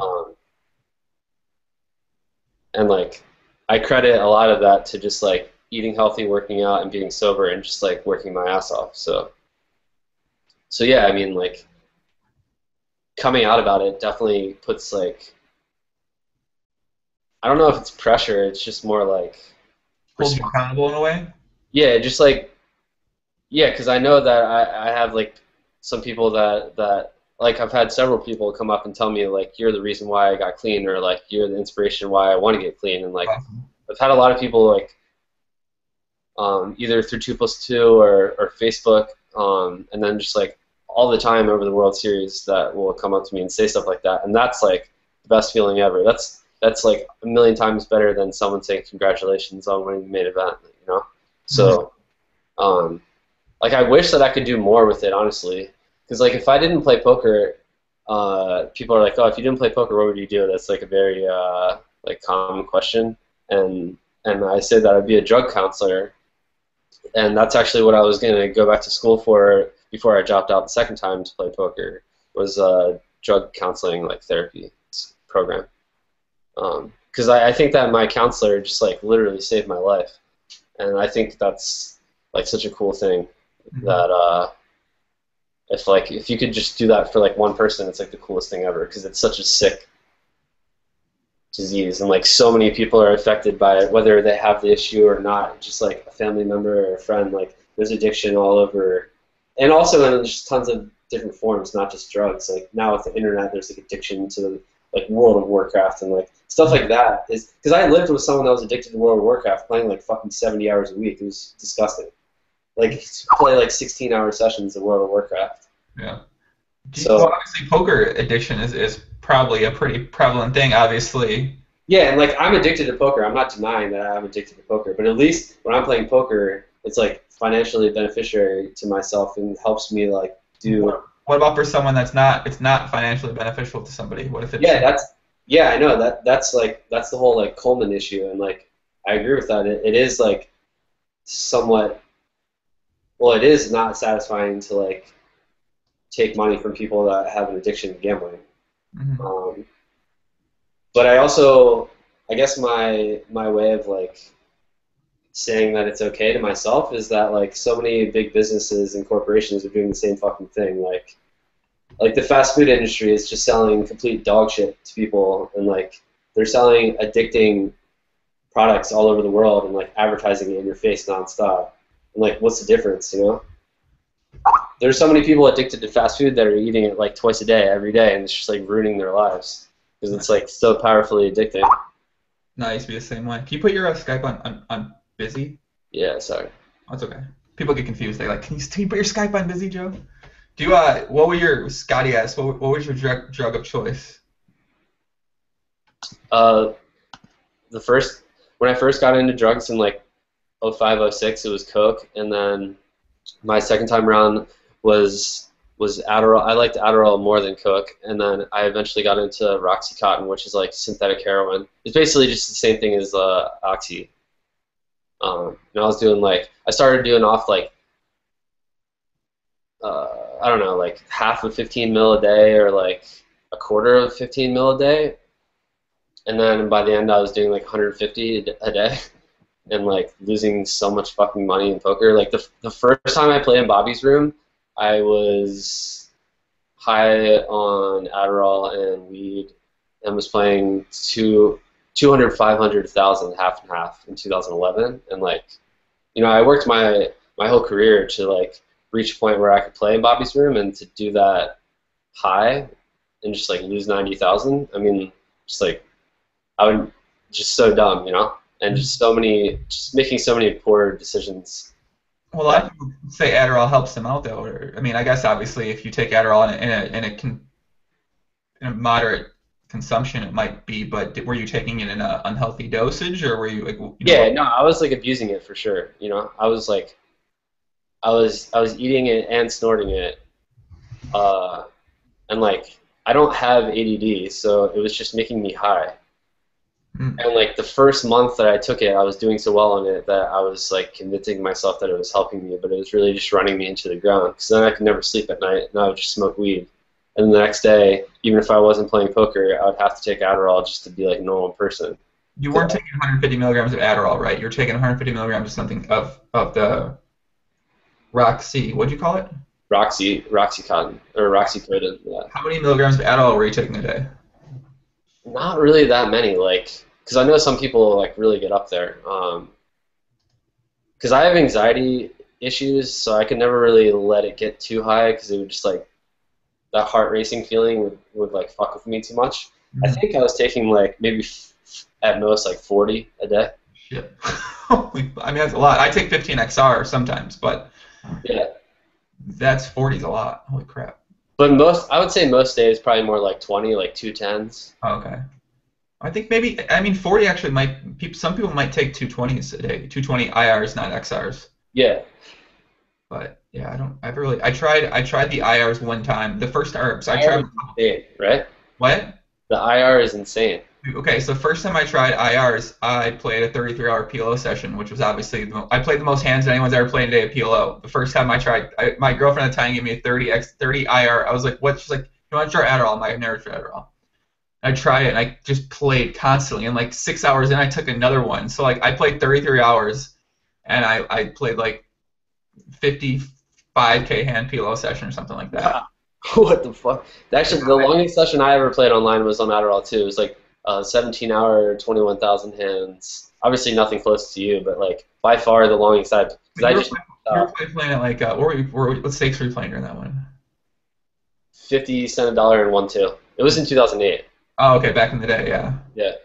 Yeah, I played some Adderall sessions since then. Like during the 450K hand month for PLO, I took Vyvanse and Adderall a couple times, but they were the very low dosage, so I don't think they had that much of an impact on me. But yeah, like I think it would like help almost anyone at like a real small dosage, but it does the reverse effect on people that don't have ADD. It's an upper to them. mm-hmm. Well, it's a stimulant in general, but like if you have ADD, it calms you down. If you don't have ADD, it just like speeds you up. Well, what I've noticed, I used to hang out with these kids in San Diego that would go out and they would take Adderall for like partying and they drink. Yeah, I was doing the same thing. Yeah. I didn't. That's. So like going to nightclubs and stuff in 11 during the summer, I would take, instead of just like buying Coke, I would just take like a 20 XR and just like the capsule ones, you know, with the little pellets. And I would just like snort it in the bathroom, and it like cuts up your nose, but I didn't fucking care. Wow. Where can you get Adderall? What's up, Rems? I don't know if you can get it. I mean, I'm guessing you can get Adderall online. I get a prescription when I get it, but I'm trying not to take Adderall anymore because I don't want to take Adderall forever or take Adderall for a prolonged period of time. I don't want to need to take it or feel like I need to take it. That's kind of how I feel about coffee right now. Is my caffeine addiction is like extremely bad right now. And how do you feel without no caffeine, though? I mean, I'm okay, but I feel like I didn't start drinking coffee until I was 21 or 22, and any time I've ever gone above like 1 or 2 caffeinated drinks a day, it's been like very short periods, and this has been like a month where I've had like 2 every day and sometimes 3, and I just don't like it. Like, I don't like relying on something. Like, I'm already addicted to fucking nicotine, and I can't stop. Like, it's been the hardest thing ever, and I don't like being controlled by a substance. Like, I just fucking hate it. So would you rather be addicted to coffee or be dragging throughout the day and not feel like you have energy ever? I'd rather be addicted to coffee. That's so I'm at this point right now where I stopped drinking. I used to drink soda all the time, and since I changed my diet and started like eating healthy, and I don't eat many carbs and I don't drink soda, and my energy levels are definitely a lot lower than they've ever been. But it's challenging. It's like very challenging because you're so depending on something. I want to comment on that because I switched over to like basically no carbs at all in like February and lost like 20 pounds before the series because I was like putting on weight from traveling, and like the only carbs I was getting were just like the complex carbs, just like vegetables and fruits, mm-hmm. and just like eating nothing processed, and and like I went through a downswing during that time where like I think it was really affecting me because I've started adding more carbs to my diet since the World Series, and I feel like I can just perform a lot better with like the carbs in my system. I don't know. What exactly have you been adding in that what have you been? Just more like rice, or like I don't eat bread or anything. Just like more rice or what else? Rice and sweet potatoes are like the 2 common thing that I eat those. Those are what most people would have. Yeah. But I was staying away from like all carbs. I was staying away from like those carbs too as much as I could. Wow. I'm trying to think about what else. I guess technically nuts have some carbs in them too. Oh yeah, like granola and yogurt. I never really was into that at all until like the last couple of months. Yeah. Someone said, "Aren't I trying to gain weight?" I am trying to gain weight, but I'm trying to refuse to eat any quote unquote bad carbs. So like I eat a lot of rice because I eat a lot of chicken too. So, but I'm trying to gain weight. But I actually lost. I was trying to gain weight and I lost 8 pounds. Wow. I went from 185 to like 177, 175, and I was like, Are you trying to build muscle? I have 10% body fat now, which I don't know if that's good or bad, but I was trying to build a muscle but trying to put on some weight because I was playing so much basketball. Plus, I just thought it'd be like a fun challenge to get up to like 200, 195, and You're trying to get LaForte status? no, LaForte's like yoked, dude. He's like fucking LaForte's the man, but I'm not trying to get that big. He's a house. What did he say? He told Pimpy Limpy in the chat the other day, 7% body fat, 215 or something like that. Wow. Pimpy Limpy was calling him out for being something, and he's like, "You're probably some fat dork, internet dork." And LaForte's like, "Actually, wait, did Pimpy Limpy join the pod sometimes? No, he was in the chat on PokerStars. Somebody posted it in our Facebook group that we have. Yeah, Pimpy Limpy said something about, "I'm tired of you nerds being tough over the internet." And then LaForte's like, "Have you seen a picture of me?" And Pimpy Limpy said, "Chill, boy. I don't watch pics of other men," or something like that. I don't know, man. Yeah, does Adderall help fatigue? I don't know. Does it? Yeah, I mean, it's just like an 8-hour dose of caffeine, like released at a perfect frequency over, you know what I mean? Yeah, it's true. At least that's what it was for me. Like, I liked taking it because it was the stimulant replacement for me playing live poker that I was getting through online. Was just taking this pill to be able to sit there and just like be stimulated through this drug without having to play every hand, or like, you know what I mean? Because that's always been a problem of mine live. Have you tried taking Adderall for poker live, but like in a controlled dosage where you? Well, you said you don't need it though, so it's like it's got to be. I feel like I need it, but I think I actually do have ADHD because I used to be prescribed to it when I was younger, but I didn't take it for years. Yeah, I never. I think that like playing internet poker has certainly like made me develop some type of ADD, I guess, but not like I think I'm fine. I don't know. Yeah. There's what's up, Will? Andre says, fellow Pimpy Limpy, fellow Croatian. I'll look like Tim Stone soon. 10%. What's up, Games? Richard said I look like Tim Stone soon. I don't know if I look like Tim Stone's like Tim Stone's been eating chicken and smoking cigarettes for years now. Like when I was hanging out with him, he literally just eats chicken and smokes cigarettes constantly. Where does Tim Stone live? Tim Stone lives in Bangkok right now. Okay. He lives in Thailand. I think he's in the ladyboy culture. You know, he's hanging. I mean, Tim. Sorry, now you're watching. I apologize. I'm sorry, Tim. You're not into that. You're into women, of course. You know. Yeah, he's been around forever. Yeah, Tim Stone. I've had some of the most interesting times with Tim Stone in real life, in random countries. He's seen me at my peak of my rage in Australia. I give so much credit to like all those guys, and then like more recently I talked to Fort Haley on Skype, and I'm always just like totally fanboying him and telling him like thanks for like punishing me and making me work that much harder, and like all those guys on Stars, just like over the years, like how much credit they deserve for like making me improve, and then like the success that I've had live like comes directly from them being so good, and then just like making me better, you know? Yeah. I messaged Fort Haley once about doing this. I was gonna do a preview podcast for that Daniel Negreanu prep that he was talking about. I messaged Fort Haley. He's like, I'd come on, but my English isn't very good spoken, so I wouldn't want to do it. I mean, he like types pretty good English, probably better than like most English speakers. Yeah, you know, a lot of people are so, like their accents. They're just like, I don't know, they don't feel super comfortable or confident like saying what they want to say. And, yeah, all the Russians are super secretive, anyways. You know. Yeah. Who's okay? So there's 145 people. We're kind of railing this WSOP Main. If you're watching this like a year from now, WSOP events going on right now. I think PokerStars is streaming it later, but they're going to talk too much strategy. It's like Ike and Mehmet Mori, who's going to be on a podcast very soon. Do you know Mehmet Mori, Mickey Peterson? Yeah, I like him a lot. Yeah. He's going to be on a podcast soon. I'm excited. I had Dan Smith. He's one of my first tournament players. I'm not calling you a tournament player. I don't care what people say.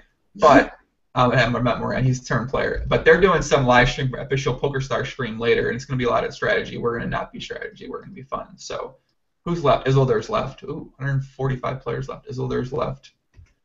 You don't know many of the PLO regs, so Osas is in it too. No, I know the PLO guys. You know Crazy Eyes Killer? I'm really good friends with the Degeneral on Stars. Are you? Yeah. He's a real person? Yeah, what do you mean? Oh, I didn't know I didn't know anybody that knew him. He originally taught me how to play No Limit before I like linked up with Tony Gregg, and then he was the one like helping me with PLO this year, but he's so busy playing himself that it's like hard to schedule coaching. You know Stars Red Problems? I don't know who it actually is. He tried saying he was degenerate. I mean, I know he's screening, but he started telling people he was degenerate. I'm like, you're not the fucking. He tried to tell me he was can't beat. Yeah, he tried. And then I played PLO this February at Commerce with Can't Beat. I was like, oh, what's your name on Stars? And he was like, I'm Can't Beat. I was like, what? Yeah. What does Can't Beat look like? I play a lot with Can't Beat. I'm Asian. He's what? Asian. No, I didn't know that.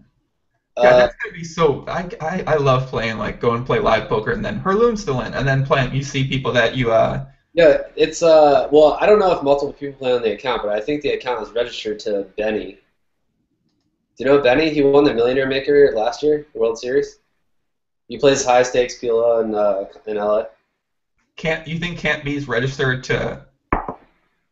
Well, I think it's definitely more than one person playing the account. I definitely will say that, and that's I'm not alone in that assessment of that account, that particular account. So they can't be. I miss that guy. Oh yeah, Greg, do you plan on attending any Oriole playoff games this year? John wants to know. I can't because I'm in Jersey and I'm going to Australia on Thursday. That's sad, man. You're like in Australia, like you're a Baltimore Oriole, like those are your guys, man. Yeah, I mean, I'm not really like that hardcore about baseball though. I mean, I'm obviously gonna be rooting for them, but I'm just much more of an NBA fan and NFL fan. Oh my God, are you? What's your favorite team? Hold on a second, I know this. I'm a Cowboys fan. You didn't know I was a big sports fan? What do you mean? Wait, NBA or NFL? NBA is my favorite. NBA is my favorite sport. Who's your favorite NBA team? I'm more of a fan of the league, but I grew up a huge Shaq fan. So then, like, I was a Magic fan, and then when he went to the Lakers, I became a Lakers fan, which then Kobe Bryant became my favorite player. So I would classify it as a Lakers fan, but I also root for the Wizards, and like, I'm not really like diehard about any team, but I just love the league, and like I've had NBA League Pass the last 3 years, and I just like watched a lot of NBA games. I've been to one of my goals is to go to every stadium. And now I've increased that goal to sit courtside at every stadium, and I've sat courtside at 3 stadiums, and I've been to 9 overall. So. Well, courtside every stadium. Why not? Let's do it. Yeah. What's it like? I haven't had the pleasure of sitting courtside. Actually, I think I did, but it was off to the side, real side courtside, so I'm not going to count that. What was it like sitting courtside? Like baseline courtside? I sat so. Were your feet on the court? Yes. No, they weren't on the court. It was the path to the locker room, but that's the locker room. That's not courtside though. That's like Busto courtside. Yeah. Well, the thing is, like I went to I sat on the court 2 Wizards games last year, and you can sit baseline courtside Wizards games if you watch like StubHub when it's like a weekday game. Like I got tickets for $350 a piece. Holy fuck. And like at Miami Heat. 2 years ago, it was $3,500 a ticket, but those were sideline. Those weren't baseline. And then I sat sideline at the Warriors at Oracle against Memphis. Sweet. Sideline. Charter says you're a Lakers, Cowboy, and Yankee fan. Actually, I grew up a Yankees fan, and now I fucking hate them more than anything. Like I just don't like the way the organization is run, and like I'm not a big fan of the fan base. But I'm a huge Derek Jeter fan. He's always been my favorite player, him and Ken Griffey Jr. So sad to see him go. I feel like it's been played out pretty big over on TV. You know, I told my girl when we first got up here, I was like, we're going to Derek Jeter's last game in New York because I'd never been to Yankee Stadium, and like they're playing the Orioles. It's Jeter's last game. We're gonna go. I don't care how much the tickets are. And then as it got closer, the nosebleed tickets were $350 a piece, and I'm just thinking like I've sat on the court of NBA games for $350, $400 a piece. Like I'm not gonna pay that much money to go to a fucking baseball game. That doesn't mean anything because like Orioles already won the division, the Yankees aren't making the playoffs. Like the game literally means nothing. Yeah. So I just used to pay the money, and then it just ended up being like the sickest like story book ending ever. So I'm pissed I didn't go. Didn't you have a bromance with one of the Oriole players? Adam Jones? Yeah, you have like a bromance with him? No, I mean, no, Not really. What do you mean?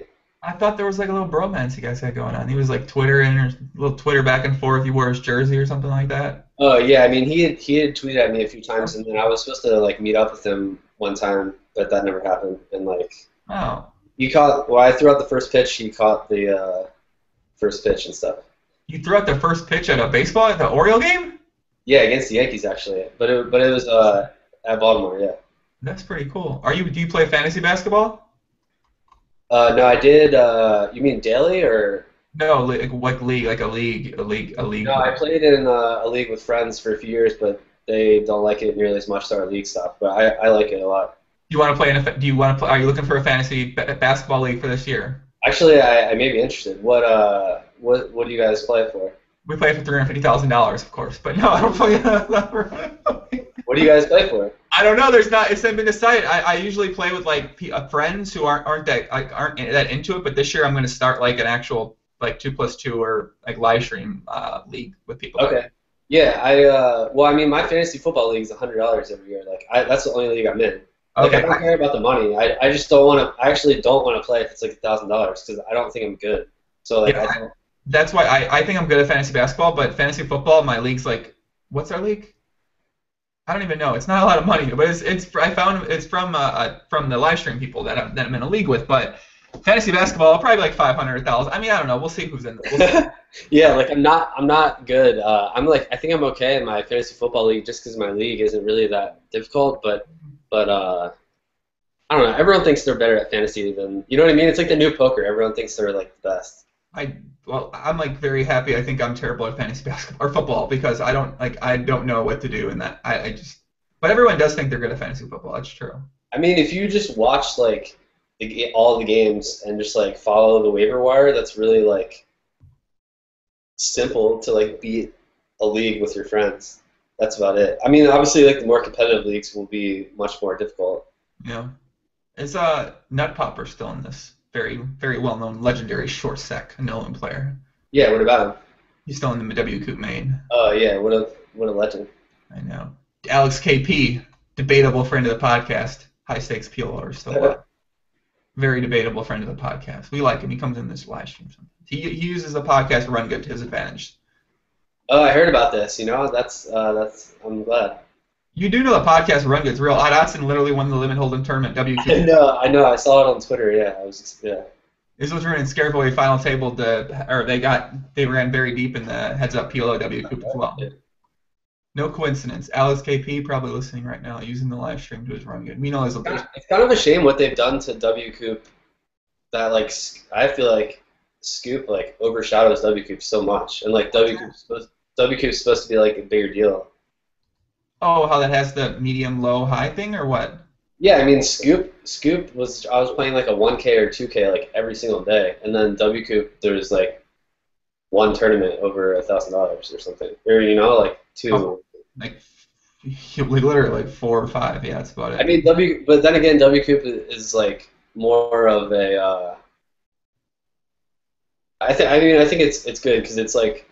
It's more of like a world championship of what online poker really is, you know, like the 215s and the 109s and stuff like that. Like those are the tournaments that go every day. So, I mean, whatever. I'm looking at who won the 8 game last night. I was thinking about doing that a bit. Kiski, that guy's been crushing lately. Who chopped? What's his name? Chopped it. Noah Boken. Yeah. Yeah. This guy Kiski's been on a tear lately. Yeah. Did you see Negrani was the first one out of WQ? Oh, the main? Yeah, he like sacked up with them. Yeah, okay. No, when he was talking about that bet or whatever. I immediately messaged Doug and Clink to like get good piece. Get action. Yeah, I had originally said that I was going to bet 50, and then I just immediately like bumped it to 100. And I like don't do these bets at all, ever, like these prop bets. I know you're big on them. You know, I had action against what's his name? Yarny? No, not Yarny. The other one. Yeah. Me and the 2 other guys scooped up like almost all of the immediate action, and then we missed out on the extra action. We had like 26 of the original 30. Because I was actually playing like 5,000 hands of PLO a day at the time that he started That, and he had to play like 10 or 12 a day, right? I was like, there's no fucking way. Like, there's no way. That's not a bad. That's not a good thing to talk about. A motherfucker just quits. Wait, were you betting on him? No, of course I would. I knew he wasn't going to do it. I said I did like a preview podcast. I was like, "There's absolutely a 0% chance he does this. There's no way he personally will do this. It's just not going to happen." And it's yes. I mean, some people could do it, debatably me, but him particularly couldn't do that. He couldn't do that bet. You think you could do it? Of course I can. Really? I played the same number of hands in less time before. Wow. I mean, you want to play, what was it, 500K hands in 45 days with profit? Yeah. With no Zoom. With no Zoom makes it obviously harder because then you have to mix stakes, and mixing stakes together is not, mixing 1-2 with 2-4 or 3-6 is not the best way to do it because 1-2 and 2-4 I think play a lot differently at PLO. Yeah, and then the non-peak hour games running is like very low for your hands per hour. Well, yeah, and ideally for something like that, like when I did my month, I wanted to play all 2-4. I never wanted to play 1-2 because I think 1-2 is where like you go to die essentially at PLO because the rake's so big and the people are nitty and it's just not necessarily nitty. It's just. So do you think you think you can beat 1-2 PLO? Depending on if I was over a certain amount of hands in a period of time, No, I mean like in general. Like, do you think you can beat the rig? Oh yeah, my win rate at 1-2 PLO the past like year and a half is fucking huge. And do you think the correct strategy is to play tight then because of the rig? No strat.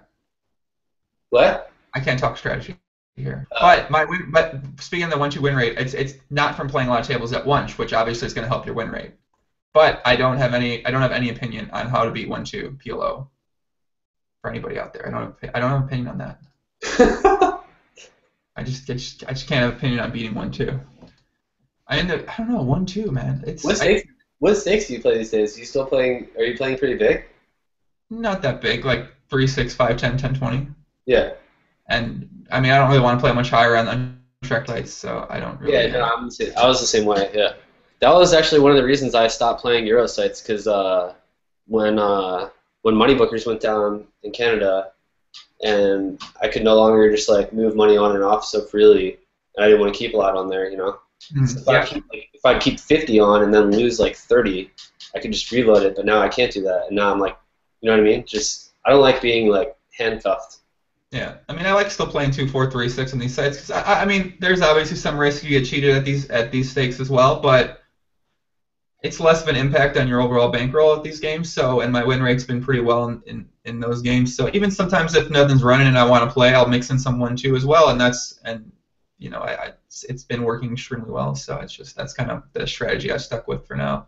Yeah. Obviously, I want to play like 50, 100 again one day because it's kind of like it's exciting and I mean my bankroll can kind of handle shot taking on 50, 100 again, but then again, I don't really like losing that much money in a day anymore. So yeah, you're like the same way. You're the same way. Yeah, I don't really want to. I mean, you're losing like you're playing very high stakes. I don't know how you do it. I don't know how you can go back to. I mean, I guess I know how you can go back because I've gone back pretty comfortably, pretty easily playing lower stakes, but it would definitely fuck with my motivation levels if I was playing super uber high stakes live and then I went back to playing online like 10 tables of 1-2, 2-4 or something like that. It really is disgusting how like working my ass off for a whole month to like make 30K or something. Right, exactly. That's what I mean. Like just knowing that to start the month, you're like I'm gonna like put in a lot of hours and then I'm not really gonna get anywhere. So it's kind of like you have to like take that money that you might have your peak and like forget about it somehow, which is challenging, and then you kind of have to just focus on the exact moment and you forget about everything that happened in the past. Yeah, I mean, I came into this month being like I want to make 30K before I go. I mean, when I set a goal like that, I'm never like I don't necessarily care if I hit it or not. You know what I mean? You just know that if you put the effort in, you're gonna hopefully do well. Like you just want to put the effort in and put just the best step forward, and then hopefully the results come along with it. But then knowing that even like reaching the goal and then going to Australia and firing like 40K in tourney buy-ins and then going to Macau and firing like over 100K in tourney buy-ins and then playing the cash games there, it's just like I could easily shred through 200 for that trip. That's what I was going to ask you. So it's easy not forget. I mean, it's not easy, but you can forget about the past. But your future is you're playing these events, so it's like how do I don't think I could stay motivated to grind that hard right now, knowing that in these next couple of coming up months, I'm playing these huge buy-ins, and I'm going to be potentially plus or minus a couple $100,000. Yeah, I mean, I think that I don't know. I make the decisions based on how my year is going in terms of taxes, whether I'm going to play these big tournaments or not. So like when I have a huge tourney score in January, it's like, all right, well, I'm going to have to pay taxes on X amount of dollars. So like now I can go fire these like 25Ks that some of them I may not normally play because it just makes sense to because I'm going to be paying taxes on the money anyways. So like that's like the reason why I would go play these big tournaments like this year. Like say I was just like down in tourneys or even in tourneys and doing well in cash, then there's no way I would go on this trip. No way. But yeah, it was like a no-brainer for me to play one drop for the same reason. Because, you know, if I'm like, well, I cashed in the tournament for a little over $1 million, and I had like 72% of myself or something. And so like if I'm going to be paying, you know, how rich are you now? What the fuck, 72% of yourself in the one drop? How's that? No, in the Bahamas. I chopped a high roll. Yeah, this year in January. I thought you had $720,000 of yourself in the one drop. No. So I'm saying like of that 720 for the rest of the year, if I'm gonna pay taxes on like fucking 45% of that or like whatever, low 40s, you know, that's like $300,000 that I should probably think about firing in other tournaments because it's either gonna make more money or it's just gonna be like a tax-free fucking shot. So like playing the one drop, like firing. I actually took less of myself in one drop than I planned on taking because I saw the field wasn't going to be as good. So I only had 75K in one drop, but originally I planned on taking like 100 or at most 150 if I had to. Like I had more money invested in 2013 one drop. I had like 130 or 140 because I like bought pieces and stuff. But yeah, this one just like wasn't good and the rake was so high I didn't want to like invest a lot of money. I thought you said you had 720K yourself in the one drop. I was like, how much money do you have? For fuck's sake, 720K. No, but like Jake Schindler, do you know Jake Schindler? He's been smashing a bunch of tourneys this year. I've heard of him. I don't know much about him though. Yeah, so he chopped the high roller with me, and he's like doing the same thing. He's firing a bunch of 100Ks. He bought big pieces in one drop because like when you have a big tournament score, it makes sense because you don't get to roll over the money. Like if I lose that money next year, I don't get the taxes back from the year before. Like, you know what I mean? Yeah, I don't know much about tournaments, taxes, how they work specifically in tournaments and that aspect of things. I actually didn't know that, so that's kind of interesting. Well, like if I win $1 million this year and pay 400K on it, and then lose $1 million next year in tournaments, then I'm down 400K instead of being even. So I think it's really important to be smart about that. And like the first 6 months of every year, I always make sure to try to give myself a cushion. And like if I'm down money, there's no way I'm like firing in tourneys. I'm just gonna be grinding cash to like have a winning year because it's so detrimental to have a losing year. I think that's like one of the biggest things that keeps me going is like trying to keep the winning years going because I have a real estate business now and like in order for me to continue getting loans I have to keep showing winning years, otherwise they're like nah bro. They're like no you can't, they're not gonna. Well, when I started my company, I was coming off a losing year in 11, and I had to wait for my 12 returns to be done, even though they could see how much money I had in my checking account, to get a loan for $70,000 for my first place. Oh, really? This is after winning the main event. Yeah, because my 11 tax returns showed no income because I had a losing year. I lost like $300,000 or $400,000 when I was like fucked up on drugs, and like so that really changed my perspective on like having these winning years if I want to have businesses outside of poker. Investments outside of poker, like to get loans because like you can borrow money so cheap these days. Makes sense. I'm looking at my browser because it froze. It did. I haven't restarted this computer since I bought it, so I've had it for open for like a month and a half now. So now it's being whack. Whack again. How long have we been going for? About I think it's about a couple hours now. 2 hours. Yeah, I mean like I'm I'm down for whatever. If you need to go, it's fine. I'll just fire up. All right. Let me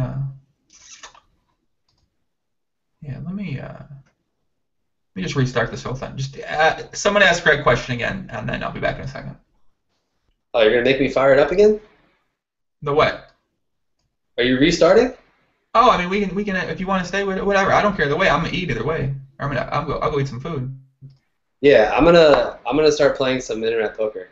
Yeah, man, get on the fucking grind, Greg. Thanks for joining us. Then yeah, I'm gonna eat some food. I'm hungry. I've been trying to eat this oatmeal, but I actually haven't ate it at all. Unfortunately, it's just been sitting here. So and then it got really cold. So yeah, guys, thanks for tuning in, man. And if you want to follow Greg at Greg Merson, right? Yeah. Yo, how do I get one of these shirts? It's links in the description. It's also pinned to my Twitter profile. Okay, all right. And yeah, if anyone else wants to do that, links in the description at Teespring/ChicagoJoey1. Follow the Facebook group for future live streams and podcasts. I'm doing a live stream. Everyone's probably gonna be streaming the WSOP Main Event tonight. I'm gonna be streaming it too. I don't know who I'm gonna get. I'm gonna try to get one of the cast characters to come on, and we'll talk about that. And I'll pull your live stream up later for the WQ. Yeah, I might get Greggy back on here, man. I don't. Well, when are you firing up the live stream? What time? Well, they said it's supposed to end later tonight sometime, so like 11 p.m. maybe our time or my time or something. So which might be late for you, but. Yeah, I mean I'll be up though. I'll like fire some questions away if you have someone on. Cool. Might have you on. Never know. And no one got that except Star Trek problems. But yeah, the next live stream, guys, is going to be tonight sometime, but I'm not sure after that. So keep updated to Twitter and 2+2 group. And yeah, thanks, Greg. Thanks for coming on. All right. Yeah, thanks for having me on, man. All right, man. I'll talk to you soon. All Bye, right. some viewers. I can't see any comments right now because the shit's frozen, but I'll see you guys soon, man. Yeah. Peace out.